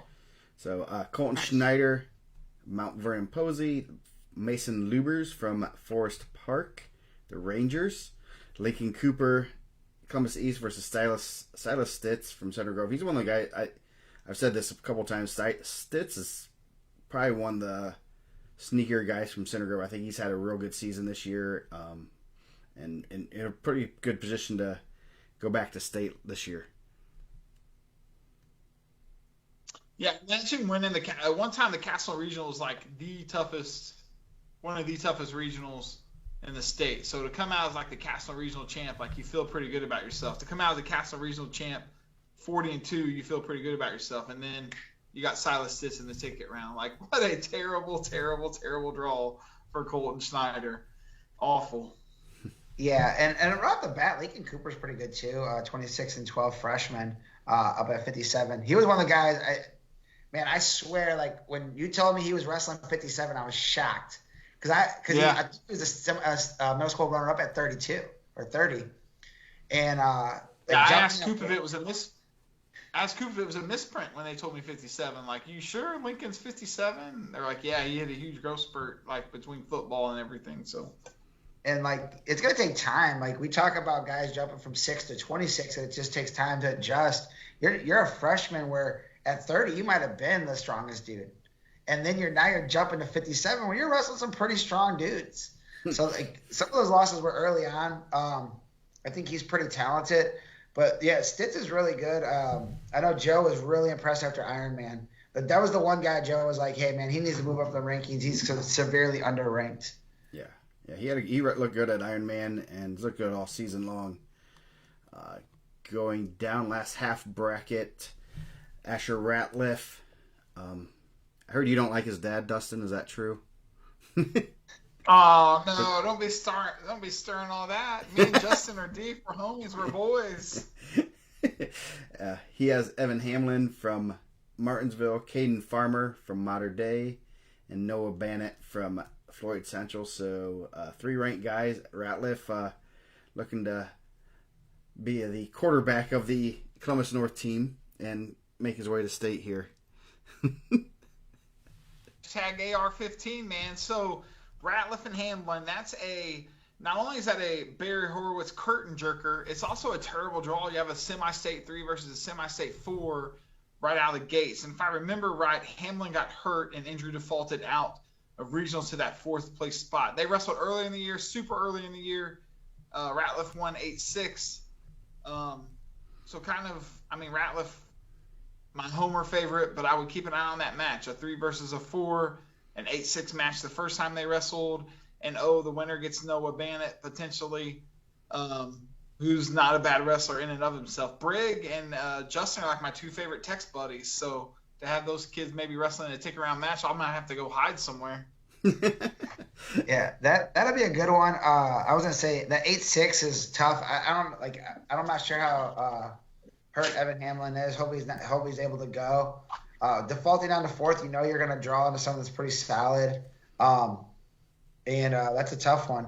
But Asher's been right there. He's really good. Bannett's really tough. He's 36 in that schedule. Caden Farmer, junior from Mater Dei, 19-7. But I think that first round match, you're just going to get some tough ones like that. That's going to be brutal. Is Farmer part of and you guys don't know, I'm asking this kind of out, is Farmer part of the Memorial Farmers? Wasn't there 2 Farmer brothers? Yeah. One of them got heavyweight runner-up at heavyweight last year. Was he the other one? I don't. Caden. There was another one, but I don't think it was Caden Farmer. Yeah, I think they both graduated, I think, last year. But this could be I don't know if this is a long lost brother or what, cousin. Most people in Evansville are related to each other, aren't they? They're throwing daggers week before I'm going down there. So, last half bracket, Mason Day, Brownsburg. Brownsburg got a little bit of a. They got put in a good spot after the 150 bracket. Boomer Hester, that's a good name. Boomer Hester, son of Boomer Esiason and Devin Hester Devin Hester getting the Hall of Fame, man. Yeah. Jesus Lopez from Terre Haute South and Peyton Bell from Evansville North. So Day's in a really good spot to make his second trip to state. Yeah, for sure. Shout out Boomer Hester, best name of the bracket I think that we'll come across today. And I just saw him last night. I ref Charlestown Madison Junior High and told him good luck. But the day draw is a tough draw. But yeah, like you said, after the last draw, Brownsburg gets a favorable draw here for Mason. Yeah, Mason did himself a favor by winning the regional, beating Silas Stitz. Put himself in a good spot, man. 165. Oops, went too far. You got Connor Hoare from Evansville Memorial, Griffin Larson from Evan Savare of Columbus North, Coy Bender from Terre Haute. Savory. What is it? Savory. Savory. Yep, okay. Evan Savory. Okay, whatever. Coy Bender. I promise, that's his name. Coy Bender from Terre Haute South. Bender in a good spot, having a real good junior season.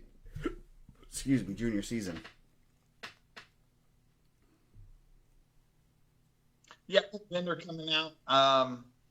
The only state-ranked wrestler there. Connor Hoare, another kind of Evansville guy. You get 30-plus wins, you're pretty good. But Terre Haute South had a great year. They got some great wrestlers. I just feel like Coy would be the favorite in that bracket. Yeah, Griffin Larson won a huge match to make it to semi-state. First round, he beat Sean Breedlove of Center Grove, who's a real talented freshman. Connor Hoare was another guy we got a message about late. Just said, hey, kind of watch out. Like, he's wrestling really well. Yeah. And won a regional. So that'll be a good one. I've been really impressed with Coy Bender. Every time I watched him a lot on the videos for Team State when Terre Haute South was wrestling. I think he's pretty slick. I think he's a really good wrestler. Bottom quarter right there, Jesse Daringer from Brownsburg put himself in a good spot, winning regional. Cooper Collins, Vincent's Lincoln, Evan Stancombe from Bedford North Lawrence, and Corey Fuller from Franklin Community. So Daringer in a real good spot to punch his ticket and possibly even make a run to the finals and help the Bulldogs out.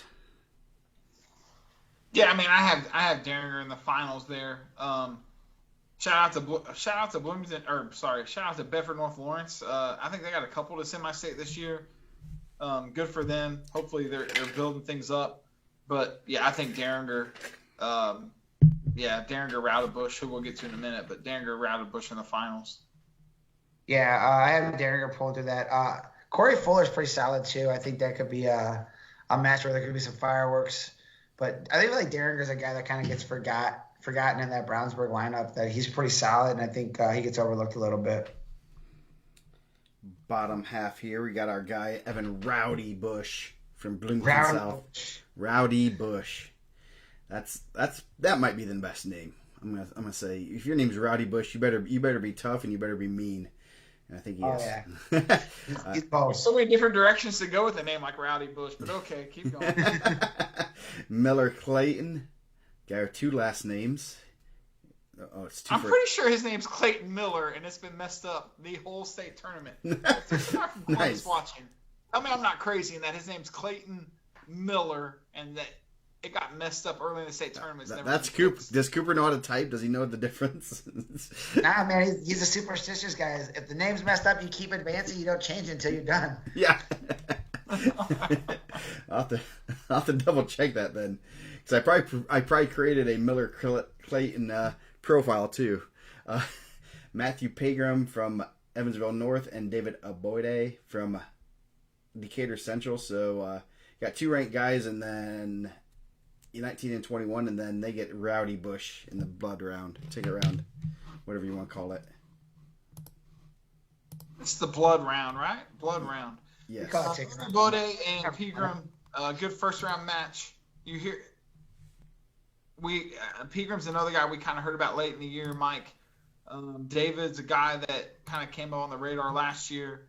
I mean, 2 good kids, but just that terrible draw. I've talked in the preview about how Bloomington South always has like that guy that's going to be the lock, that guy that's going to go to state, that guy's going to place high, and this year that's Evan Rowdy Bush.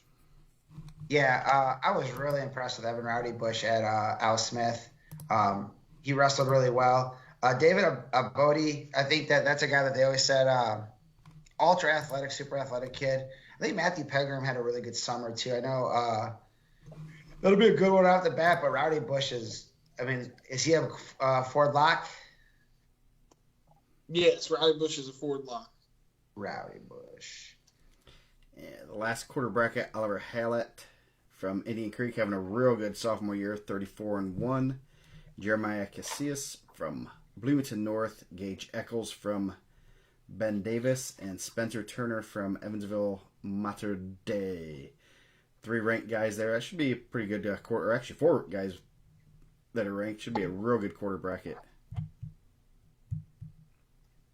Yeah, I mean, Eccles is good. Spencer Turner's had a good year. I think Hallett and Guy are kind of the guys that, going back to Guy, the guys are going to kick off this Indian Creek run. They got a really good middle school program, really good elementary program. I have Hallett getting through, but not saying Eccles won't. I mean, that's a 2 versus the 3 semi-state kid potentially. If Eccles gets past Turner in the ticket round, that's a meets the qualifications of a terrible draw. Yeah, I think I agree. Hallett's been having a really good season. I think Indian Creek's really building some good momentum going there. They have some really talented guys coming in. They have some talented younger guys there. Turner Eccles right off the bat would be good. And I think we kind of talked about momentum. If Mater Dei can kind of get on a run, that might help him sway into that match with Hallett. 175. I'm so excited. Indian Creek's been sent to the Jennings County sectional too, by the way. Like, thanks IHSA and everybody for doing that. Like, that's super cool as a Madison guy that we've sent Indian Creek and Franklin all the way down to the Jennings County semi-state or Jennings County sectional. It might be the most dumbest move in the history of the alignment. So good job. Congratulations on that. Would you like to comment on the Jennings County versus Jeffersonville sectional? No. No, okay. 46 versus 10. Hey, so I will say something, man. I think unfairly that Jeff Sectional gets thrown under the bus. But what's happened is Coach Struck and some of those guys, they've went out and built up programs in that area. Programs maybe nobody that's listened to this broadcast has heard of. Clarksville, Rock Creek, Borden, Silver Creek, North Harrison. Henryville. To name like 5 that just comes right to the top of my head. Well, then when you build these programs, they need a sectional to go to. So then they get stuck in that sectional, which then pushes kind of other teams out. And you can kind of go back and forth about where New Albany and Floyd and all these teams should go. And that's a good conversation to have. But it's kind of the downside of building your area up. Like when you build your area up and you're trying to develop programs, then those programs need a place to go, which then waters down your sectional. I was at Charlestown last night, and I was talking to them like they had 12 regional qualifiers. They had a great year. I think they're pretty high right now in the 2A team state rankings. They only got 3 to semi-state. Like, that's not fair. I don't know, man. You can go 100 different directions. I just feel like a little bit of maybe spacing teams out, which then forces teams to wrestle each other in the regular season, which then forces teams to kind of see that grind and get better. But right now, if you're in that Jeff sectional, you need to see Borden, Silver Creek, Henryville, all those teams for sectional seeding purposes. Whether you want to laugh at that or not, it's just true, because what happens is those teams walk in with maybe potentially a decent record, and you don't have the head-to-head, and that kind of can cause chaos. So you're going down another kind of slippery slope there, Joe. Way to go. But anyway, it's kind of a curse. Like, you want to build your programs up, but what you're seeing is when you build and start these new programs, what you're seeing right now in that Jeff sectional is what happens is it kind of waters out a sectional while those programs get built up. Yeah. I didn't realize there were so many like small schools around Jeffersonville. Like, Yeah, tons, and they got to have a section. You look Yeah. at geographically where they're going to go, and it's the Jeff sectional. yeah, I guess So- I assumed there were just a few schools around there, and because Jeffersonville's a pretty big school, and I was like, oh, they must. Massive. If you look at the numbers, it's not even close. Like they're a 5A school, and everybody else, I believe, is 2A and lower. Silver Creek might be a 3A, who's really good in other sports, and like they have a strong junior high program. It takes a long time in wrestling, where in football maybe you can like get a group of dudes together for 2 or 3 years and take off, but in wrestling it takes a long time to create that culture, to create that room, to create everything. So Yeah, I don't know. I just know my kid, a middle school state champ, will be like a 6th place sectional finisher next year because they put Indian Creek and Franklin in our sectional. I so that's the reason you don't like that. I think geographically, and dude, obviously, dude, my geography down there is terrible. But I feel like there's a lot of people crossing paths and crossing sectionals to get to some weird areas. I mean, I know it's like kind of spread out weird, but it's just like when I seen all the kind of the redistricting, I thought that was really weird. Yeah, it certainly is. And I think there's some, if I was reading on, I think IndianaMat or Facebook or somewhere, it was talking about trying to build up the Southridge sectional. So they sent Floyd and New Albany over there. You have Tell City there. Southridge isn't bad. So they're trying to, I think they were thinking they were kind of spreading teams out across. But now you're always going to end up with that 1 week sectional. And now by doing that, you end up with that 1 week sectional with Jeff. You have Jeff in Charlestown, then a dramatic drop off after that. Yeah. So 175. After we got it took us to 175 to get a good ran out of TripleB. So we'll work on that for next week. Tyler Lake, Columbus East, James Leclerc of Plainfield, Austin Bell of Evansville North, and Cooper McCloy from Terre Haute South. So McCloy is a Kansas State qualifier, I believe. So that should be a good quarter bracket there. Tyler Lake's had a lot of really good wins.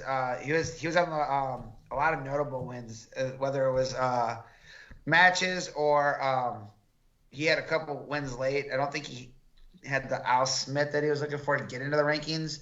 James Leclerc's a guy I feel like has been in the state rankings for a long time. He's been on that list for a long time. Coming off a really tough regional, that should be a good first round match. Cooper McCloy's had a really good year for Terre Haute South, and like sometimes when you're good, like Terre Haute South's done really well. They were the number 2 seed at 3A. They end up getting a guy move in, like a state qualifier from Kansas, which is a good get for them. Yeah, I agree. I think McCloy's the favorite. Austin Bell's a guy we've heard a lot about. North has 4 or 5 really good kids. We're starting to see here in these later weights. Bell McCloy, I think, will be a pretty good first round match. McCloy has I'm pretty sure a pretty solid win over Lake this year, if I remember right, back at the Columbus East Invitational. I think McCloy's the favorite there. McCloy was a state qualifier, and he won his first. I don't know how Kansas brackets work. He won his first match, lost his second match, won his third match, and then lost his fourth match. I wonder if they only qualified. Oh, wow. Or placed 6th. They might have only placed 6th then. The way So he was 2-2 at the Kansas State Finals. So, going down, you got Noah Clauser, Center Grove, number 1 in the semi-state. Noah Kendall from North Harrison, James Hastings from Terre Haute North, and Braxton Schaefer from Heritage Hills. It's hard to pick against Noah Clauser there. I mean, top 4 ranked kid, number 1 ranked in the semi-state. Yeah, he's really good. I'm really happy he was able to make it back and be pretty healthy the entire year. We were pretty shocked when he went from 90 to 75. I thought that was a pretty strong move for him statewide. But he had a pretty significant knee injury last year. Was it the regional or Might have been before going to semi-state? Sectional or something. I thought it was a little bit earlier, but he gutted it out. Yeah, he did. He gutted it out. So. I would be willing to bet he's pretty high up on their all-time wins list. I think he's done a good job for the Trojans at Center Grove. I know they've had a pretty rich history of wrestling, but I believe he won 4 sectionals, right? So Try to make that last run there. Yeah. Bottom half of the bracket, Bray Emrine from Floyd Central, Drew Shapka from Mater Dei, Griffin Campbell of Brownsburg, and Keller Despain of Columbus North. Did I pronounce that right, or is it Despain? It's Despain. You said. Try to jazz that up, Jeff. Emrine's really good. 33-1, really solid senior. Again, I mean, Floyd's in a good spot there. I mean, I don't know where he wouldn't have been the favorite on a runner-up, but not a good spot for Griffin Campbell. That first round match with Despain would be a tough one, but I would say Emrine's the favorite there to get out. Yeah. So, and then actually, Emrine was favored overall to win the bracket, which was Emrine 5th in the state, Clouser 4th. Also, Emrine was in the I don't know, a lot of people know this, kind of a little backstory. Emrine used to be in the Center Grove room. He went to middle school at Center Grove before coming. He was at Floyd, Center Grove, and then back to Floyd for high school. So I would be fairly certain Emrine and Clouser know each other probably pretty well in that potential final match there. It could make it fun for sure. Last quarter bracket, freshman Sam Howard from Boone, Vegas, undefeated, 51-0. Boontucky, right? I think it's Boontucky. Boontucky. Oh, jeez. Tristan Hicks of Bloomington South, not quite undefeated. Sean McAfee of Charlestown and Noah Sumner of Martinsville. So you should have a 3-4 in the semi-state in the ticket round and 9-14 in the state. So Howard going to get a really big, good test in the ticket round. Yeah, for sure. I mean, Howard's had a great year for Boonville, 51-0. I think I put parentheses like, where do you find 51 matches at anymore? That's some old like Sertzis Griffith numbers. You don't see a lot of 51 matches anymore. But so certainly he's had a lot of matches. And then Sumner, Martinsville, coming out of that Mooresville regional, he's been battle tested for sure. The pickers went with Howard there, but again, that could be a potential coin flip without. The interesting part about the Evansville semi-state we haven't talked about is like a lot of these dudes don't see each other, where I think in a lot of the other semi-states you'll at least see each other once or have some commons, but it's possible to go through a whole year where just nothing ever falls, and you're right here, and I'm sure we've missed 100 matches like that, but Howard and Sumner here, two guys that's had 2 great years without ever crossing paths, so it can make for a semifinal match where you just don't know. You're just kind of picking based off how you feel the rankings fall or how you feel potential off seasons were or whatever. So, I seen someone posted today that they feel like Sam Howard is going to be the first state champ in Boonville history. Well, not this year, but saw that. Yeah. And that's pretty strong because Wyatt Ulrey's doing pretty well too. I mean. But Sumner has 5 losses. He lost to Tier Goodwise of Perry Meridian, Russell, Emrine, and Clouster twice. I mean, he's pretty tough. I know Briar Runyon's got those guys going pretty good. That'll be a good ticket round match. But 51-0 freshman at 175 pounds is pretty impressive. Yeah, that's not bad at all. 190. You start off with a doozy. Jet Goldsberry turning state qualifier, Heritage Hills, having a good sophomore year. Jose Ramirez, Columbus North via the Cleveland Guardians. Jalen Van Slyke, Andy's son. And then, baseball on that? Yeah, throwing a little baseball knowledge in there. Caden McConnell from Center Grove got beat last week, obviously, by the number 1 ranked guy. And his reward is Jet Goldsberry, so... good wrestlers going home early here. Yeah, I mean, another just Charles Barkley terrible draw for sure. Goldsberry, you said it all. Returning state qualifier. Had a phenomenal football season for the runner-up. Heritage Hills football team is their quarterback. I think all three losses to Noah Terry, I think. There's a website for that, last I heard. I would say I keep wanting to make jokes and I don't, because I'm afraid you'll cancel me. So yeah, yes, got pinned the first 2, and then it was a 5-1 match later. So yes. Yeah. So all three losses to a pretty good Noah Terry that we'll talk about in a minute. Man, it's hard to pick against McConnell, and I really like the Goldsberries. Like, I've met Dad a couple times. He's a good guy. I'll be rooting for Jet personally come Saturday. Just a bad draw all around there. McConnell had a tough draw last year in the ticket round too, right? Yeah, he was fourth at semi-state last year. I know he was fourth at semi-state. I just clicked on Jet Goldsberry because I was going to look at like some of his stats. He has a really cool. His track wrestling is really well done. He was the high school champ at Indy Nationals, Indy National champ, 2-time Indy National runner-up, and it's just like very well sectioned. Fourth at USWA Folkstyle Nationals, sixth at Nationals, runner-up National Folkstyle National champ, 4-time Folkstyle state champ, and freshman sophomore champ. So it just, I don't know, just pulled it up. Whoever did his track wrestling, great job. It looks really good. Yeah, that's a good one, man. That'd be a tough match. Two really good athletes. Two really good football players. I think McConnell does a good job for Center Grove also.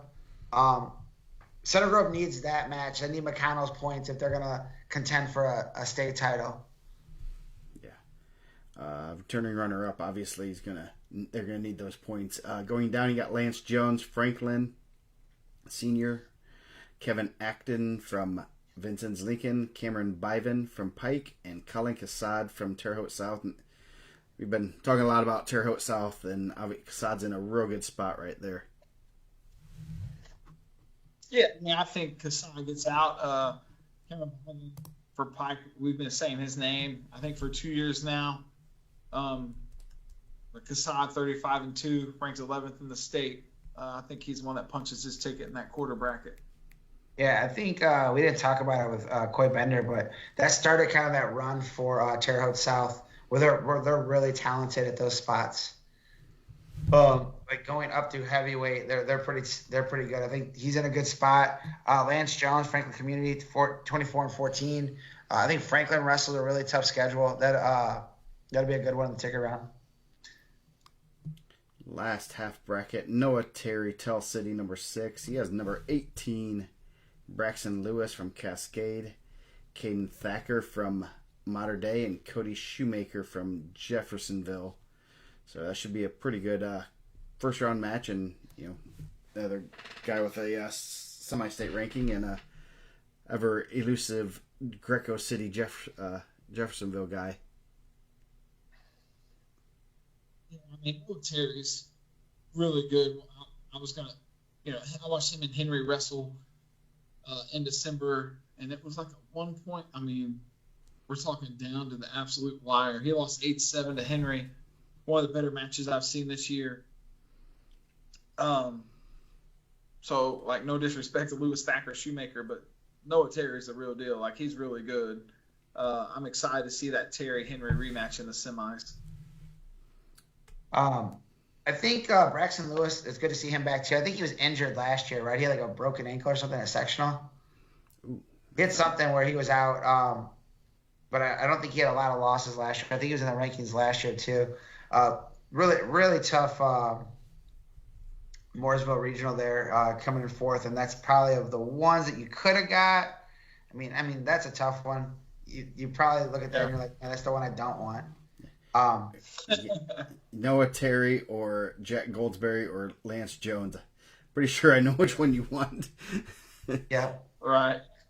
So, bottom quarter bracket, Gunnar Henry having a real good junior year, 28-3.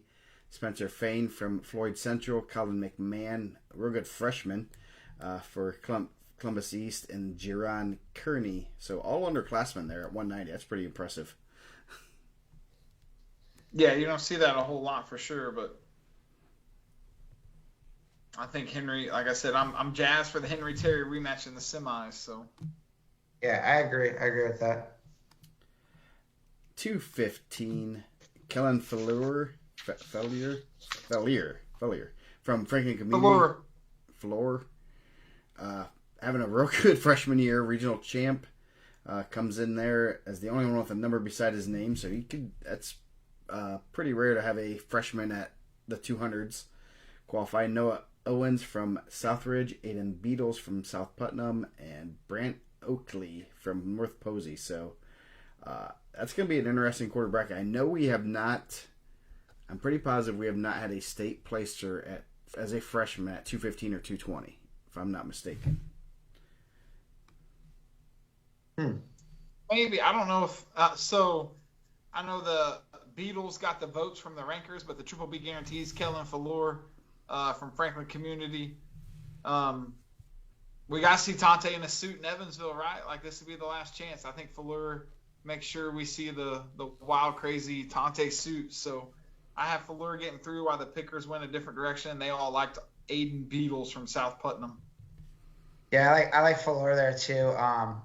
Brant Oakley for North Posey, that'll be a good one with Beatles right off the bat. And going down, you got number 17, Landon Terry from Tell City, having a good year also. Noah Dalton from Salem, Colton Adamson from Castle, and Spencer Watson, returning state qualifier from Tri-West. So that should be a real good quarter bracket with 14 and 17. 14, 17, and a 3 versus a 4. So I like Landon Terry. But again, like what we said 100 times, Spencer Watson's been up in the Indy area kind of wrestling. Terry's been down in the Tell City area wrestling. They haven't crossed paths. It'll be a really good, I feel like a really good semi or quarterfinal match there with Terry and Watson. Yeah. Watson spent some time up at heavyweight too for a little bit. I know he had some matches up there. I thought he had a pretty good win at heavyweight also. Yeah, I believe he did. He lost to Brant back. He beat Wyatt Woodall. Lost 6-5 to Brewer, 4-0 to Brewer. He beat Sean Murphy. That's Murphy. Yeah, Terry South. That's what I'm thinking of. Oh, that's a good one. Yeah. I think he was pretty good, and he was kind of a guy that flew under the radar last year and ended up qualifying. That'd be a good tick-around match. If TripleB's going Landon Terry, I might go Watson on that one. Just coin flip. I think those guys are both really talented. Last half bracket, Kane Brewer returning state qualifiers, Zachary Martin from Wrights, Devin Orman from Northview, and Xavier Gindhart of Jennings County. Obviously, Brewer's probably a heavy favorite here. Yeah, Brewer's a Ford Tough lock, and not only that, but I'm gonna tell you, Brewer will be on the podium this year. So I know he's ranked 11th, but I think he breaks through and gets on the podium. I was looking, I think his freshman year he went sectional champ, regional champ, lost ticket round. Last year he went sectional champ, regional champ, semi-state champ, lost Friday. So I think this year, just in the progression, he breaks through and gets on the podium. Yeah, I think that one was a tough one because he had that loss to Weingart, and that Weingart had a couple losses that kind of pushed him down. So, Brewer kind of hung with that loss. But I think he's really good. I think another guy that I think kind of flies under the radar for Brownsburg. And the last quarter bracket, another Heritage Hills big guy, Parker Hart, number 19, Grant Stewart from Avon, Jesus Aguilar from Seymour, and Tyson Rui from Jasper. So 16 and 19 potentially. So that should be another good one. Another coin flip. Yeah, the Pickers went with Rui from Jasper, 34 and 5. Parker Hart from Heritage Hills. Kind of Heritage Hills crew there. You were talking about like Terre Haute South being good in the upper weights. Heritage Hills is really good in the upper weights also, and a majority of them are underclassmen, so they'll all be back next year. So why Rui's a favorite, if Parker Hart were to win there, I don't think, again, that wouldn't be a huge surprise for anybody. Yeah, Parker Hart had a really nice win over Landon Terry this year. I think, and I know, I think Rule had a couple losses to Terry. Not that tells you anything. That doesn't really help you say in the transitive property of wrestling. But those guys are pretty close. That'll be a good match. It just kind of tells you, score-wise, that they both wrestled Terry. They both were pretty close with them. I wrestled. I didn't wrestle. I reffed the Hart-Terry match, and Hart kind of just hung around. I felt like, Terry kind of controlled, and Hart hung around. The last second, Hart hits a double leg going out of bounds as time expires to win the match. It was a really good match, a really good ending to the match. Hart was still in football shape at the time, I think they've wrestled since then, and Terry beat him. Maybe even that very next week, I think they wrestled and Terry beat him in the duel. But it was a good match. Ro has a pinfall over Hart too. Oh, well, there you go. So that must be why we all picked Ruby to win. So last bracket, Nate Johnson, Center Grove. Obviously, he doesn't have his losses in the wrestle-off matches in there. Could be significant. We could put those as significant wins. Brady Reeves of Evansville North. Braden Jones of Eastern Pekin. Or is it Pekin? Sean Murphy from Terre Haute South. Terre Haute South. So 4-15. Johnson's having a real good year. He only loss is to Will Clark. Will Clark. Or Paul Clark. Yes. So. I mean, I wanted to all year long. I don't say all year long. A couple times I text Joe and asked if I could just rank the Center Grove heavyweight and not put a name by it when I did my rankings, because you never knew who was going to come out of the wrestle off. But Nate Johnson is a Ford Tough lock. Funny story about Braden Jones from Eastern Pekin. Coaches didn't show up at the sectional seating meeting, and nobody knew anything about him, so he got drawn into sectionals unseated. Had the pigtail match where he had to win or go home. So he's pigtailed. He went from pigtails to a semi-state qualifier. Jeez. Classic coaches.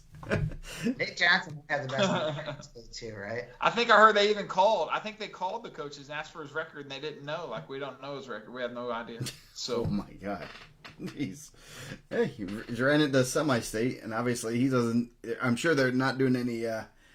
If they don't know his record, they probably don't.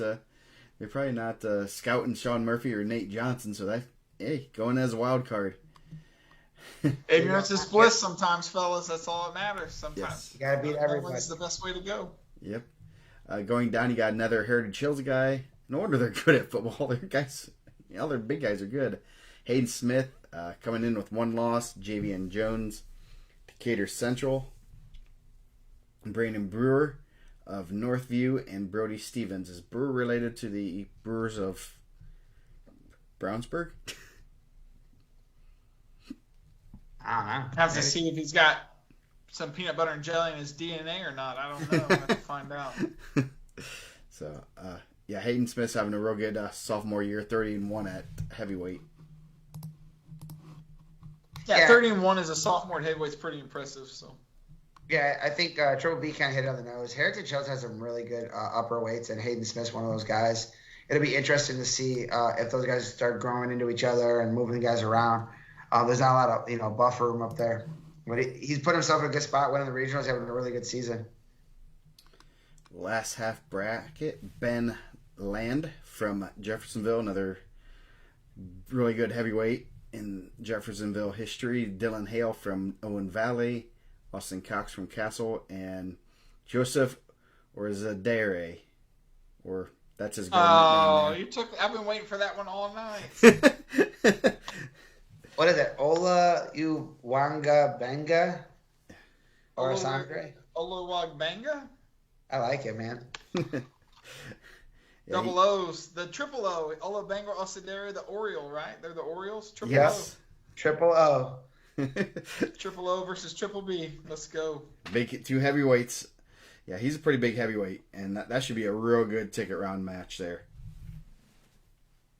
Yeah, so Orsaderi got the votes to get through. I was kind of shocked. Just, lands a returning state qualifier, 40-5.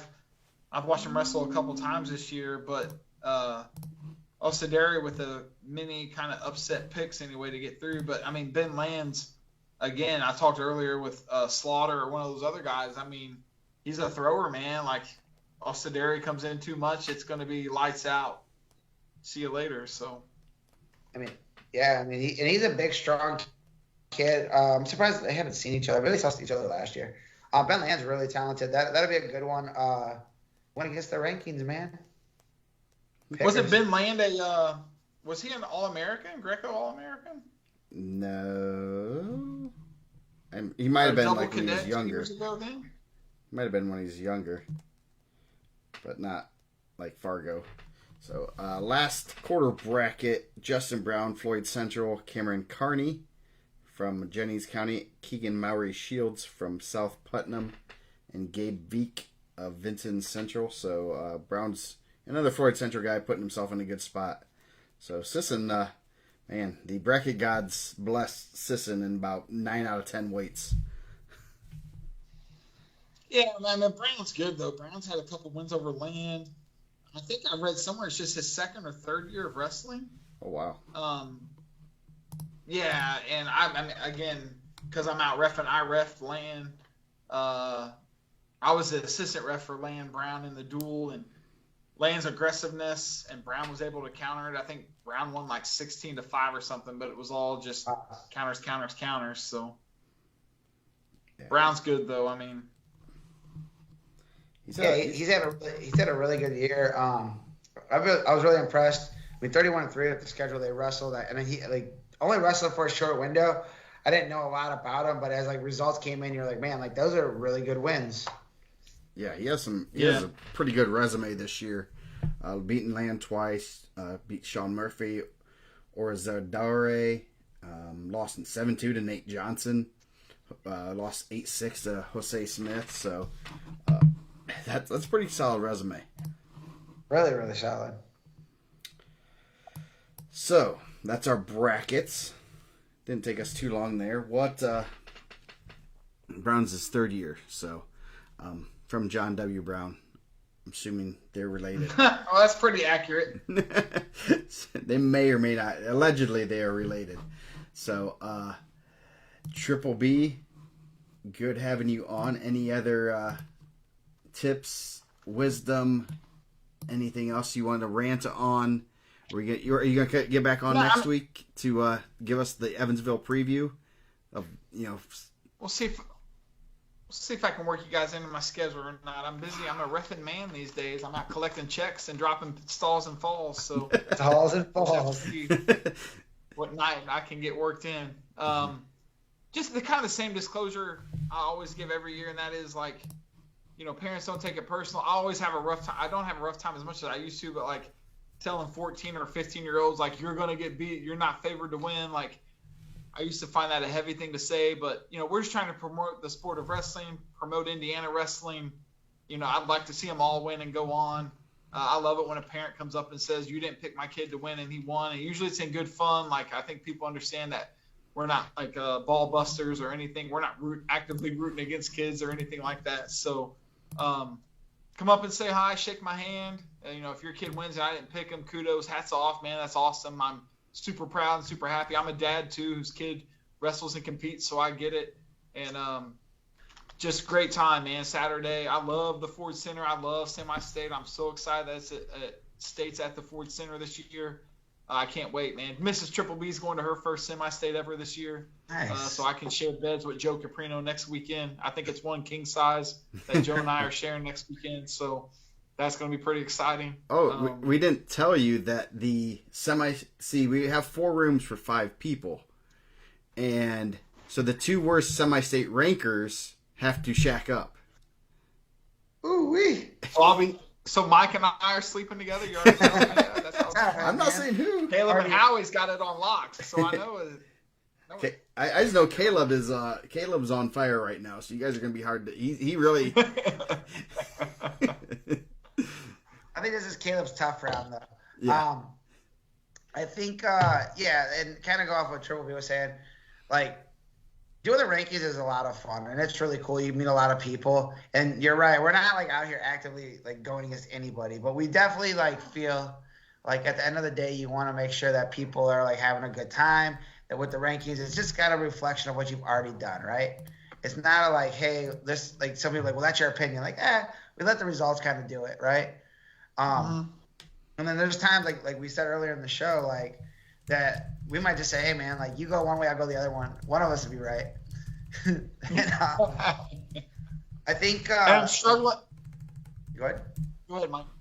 I think that sometimes people forget that we're still fans of it, and we want to see dude, I'm excited when I see people are getting upset. People you didn't see that coming. No, I did, man. That's awesome, dude. I'm pumped for that.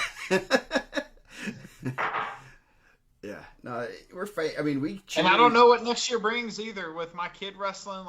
do I outsource his weight class and don't mess with it all year so I can have a peaceful dinners in the Benz household? Or, Yeah. I don't know. I don't know what next year brings for TripleB and the Evansville semi-state, what that looks like. So we'll find out as we get close. He's got to win his varsity spot first, and then we'll go from there. Maybe he's JV and I get another year out of rankings. So. Yeah, you don't want to be sitting at the dinner table and be like, yeah, I told you I had that. You were going to get boom, Dad was right like always. Told you so. I told you were going to get pinned by that kid. Jeez. Never listened to me. Yeah. See, the thing is, though, Mrs. TripleB, she's the toughest of them all. And she has access to... Hey, that's what I'd be worried about. Weapons of mass destruction. Mrs. TripleB punched me in the face. Yeah, so you might want to...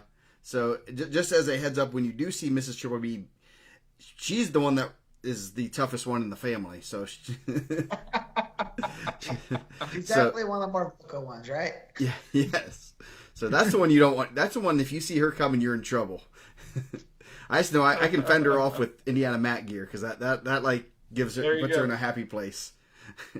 She loves her gorilla gear for sure. But she's still wearing this Madison stuff in all those pictures, so we got to get her in. When she's at the event, she's got to be promoting the site.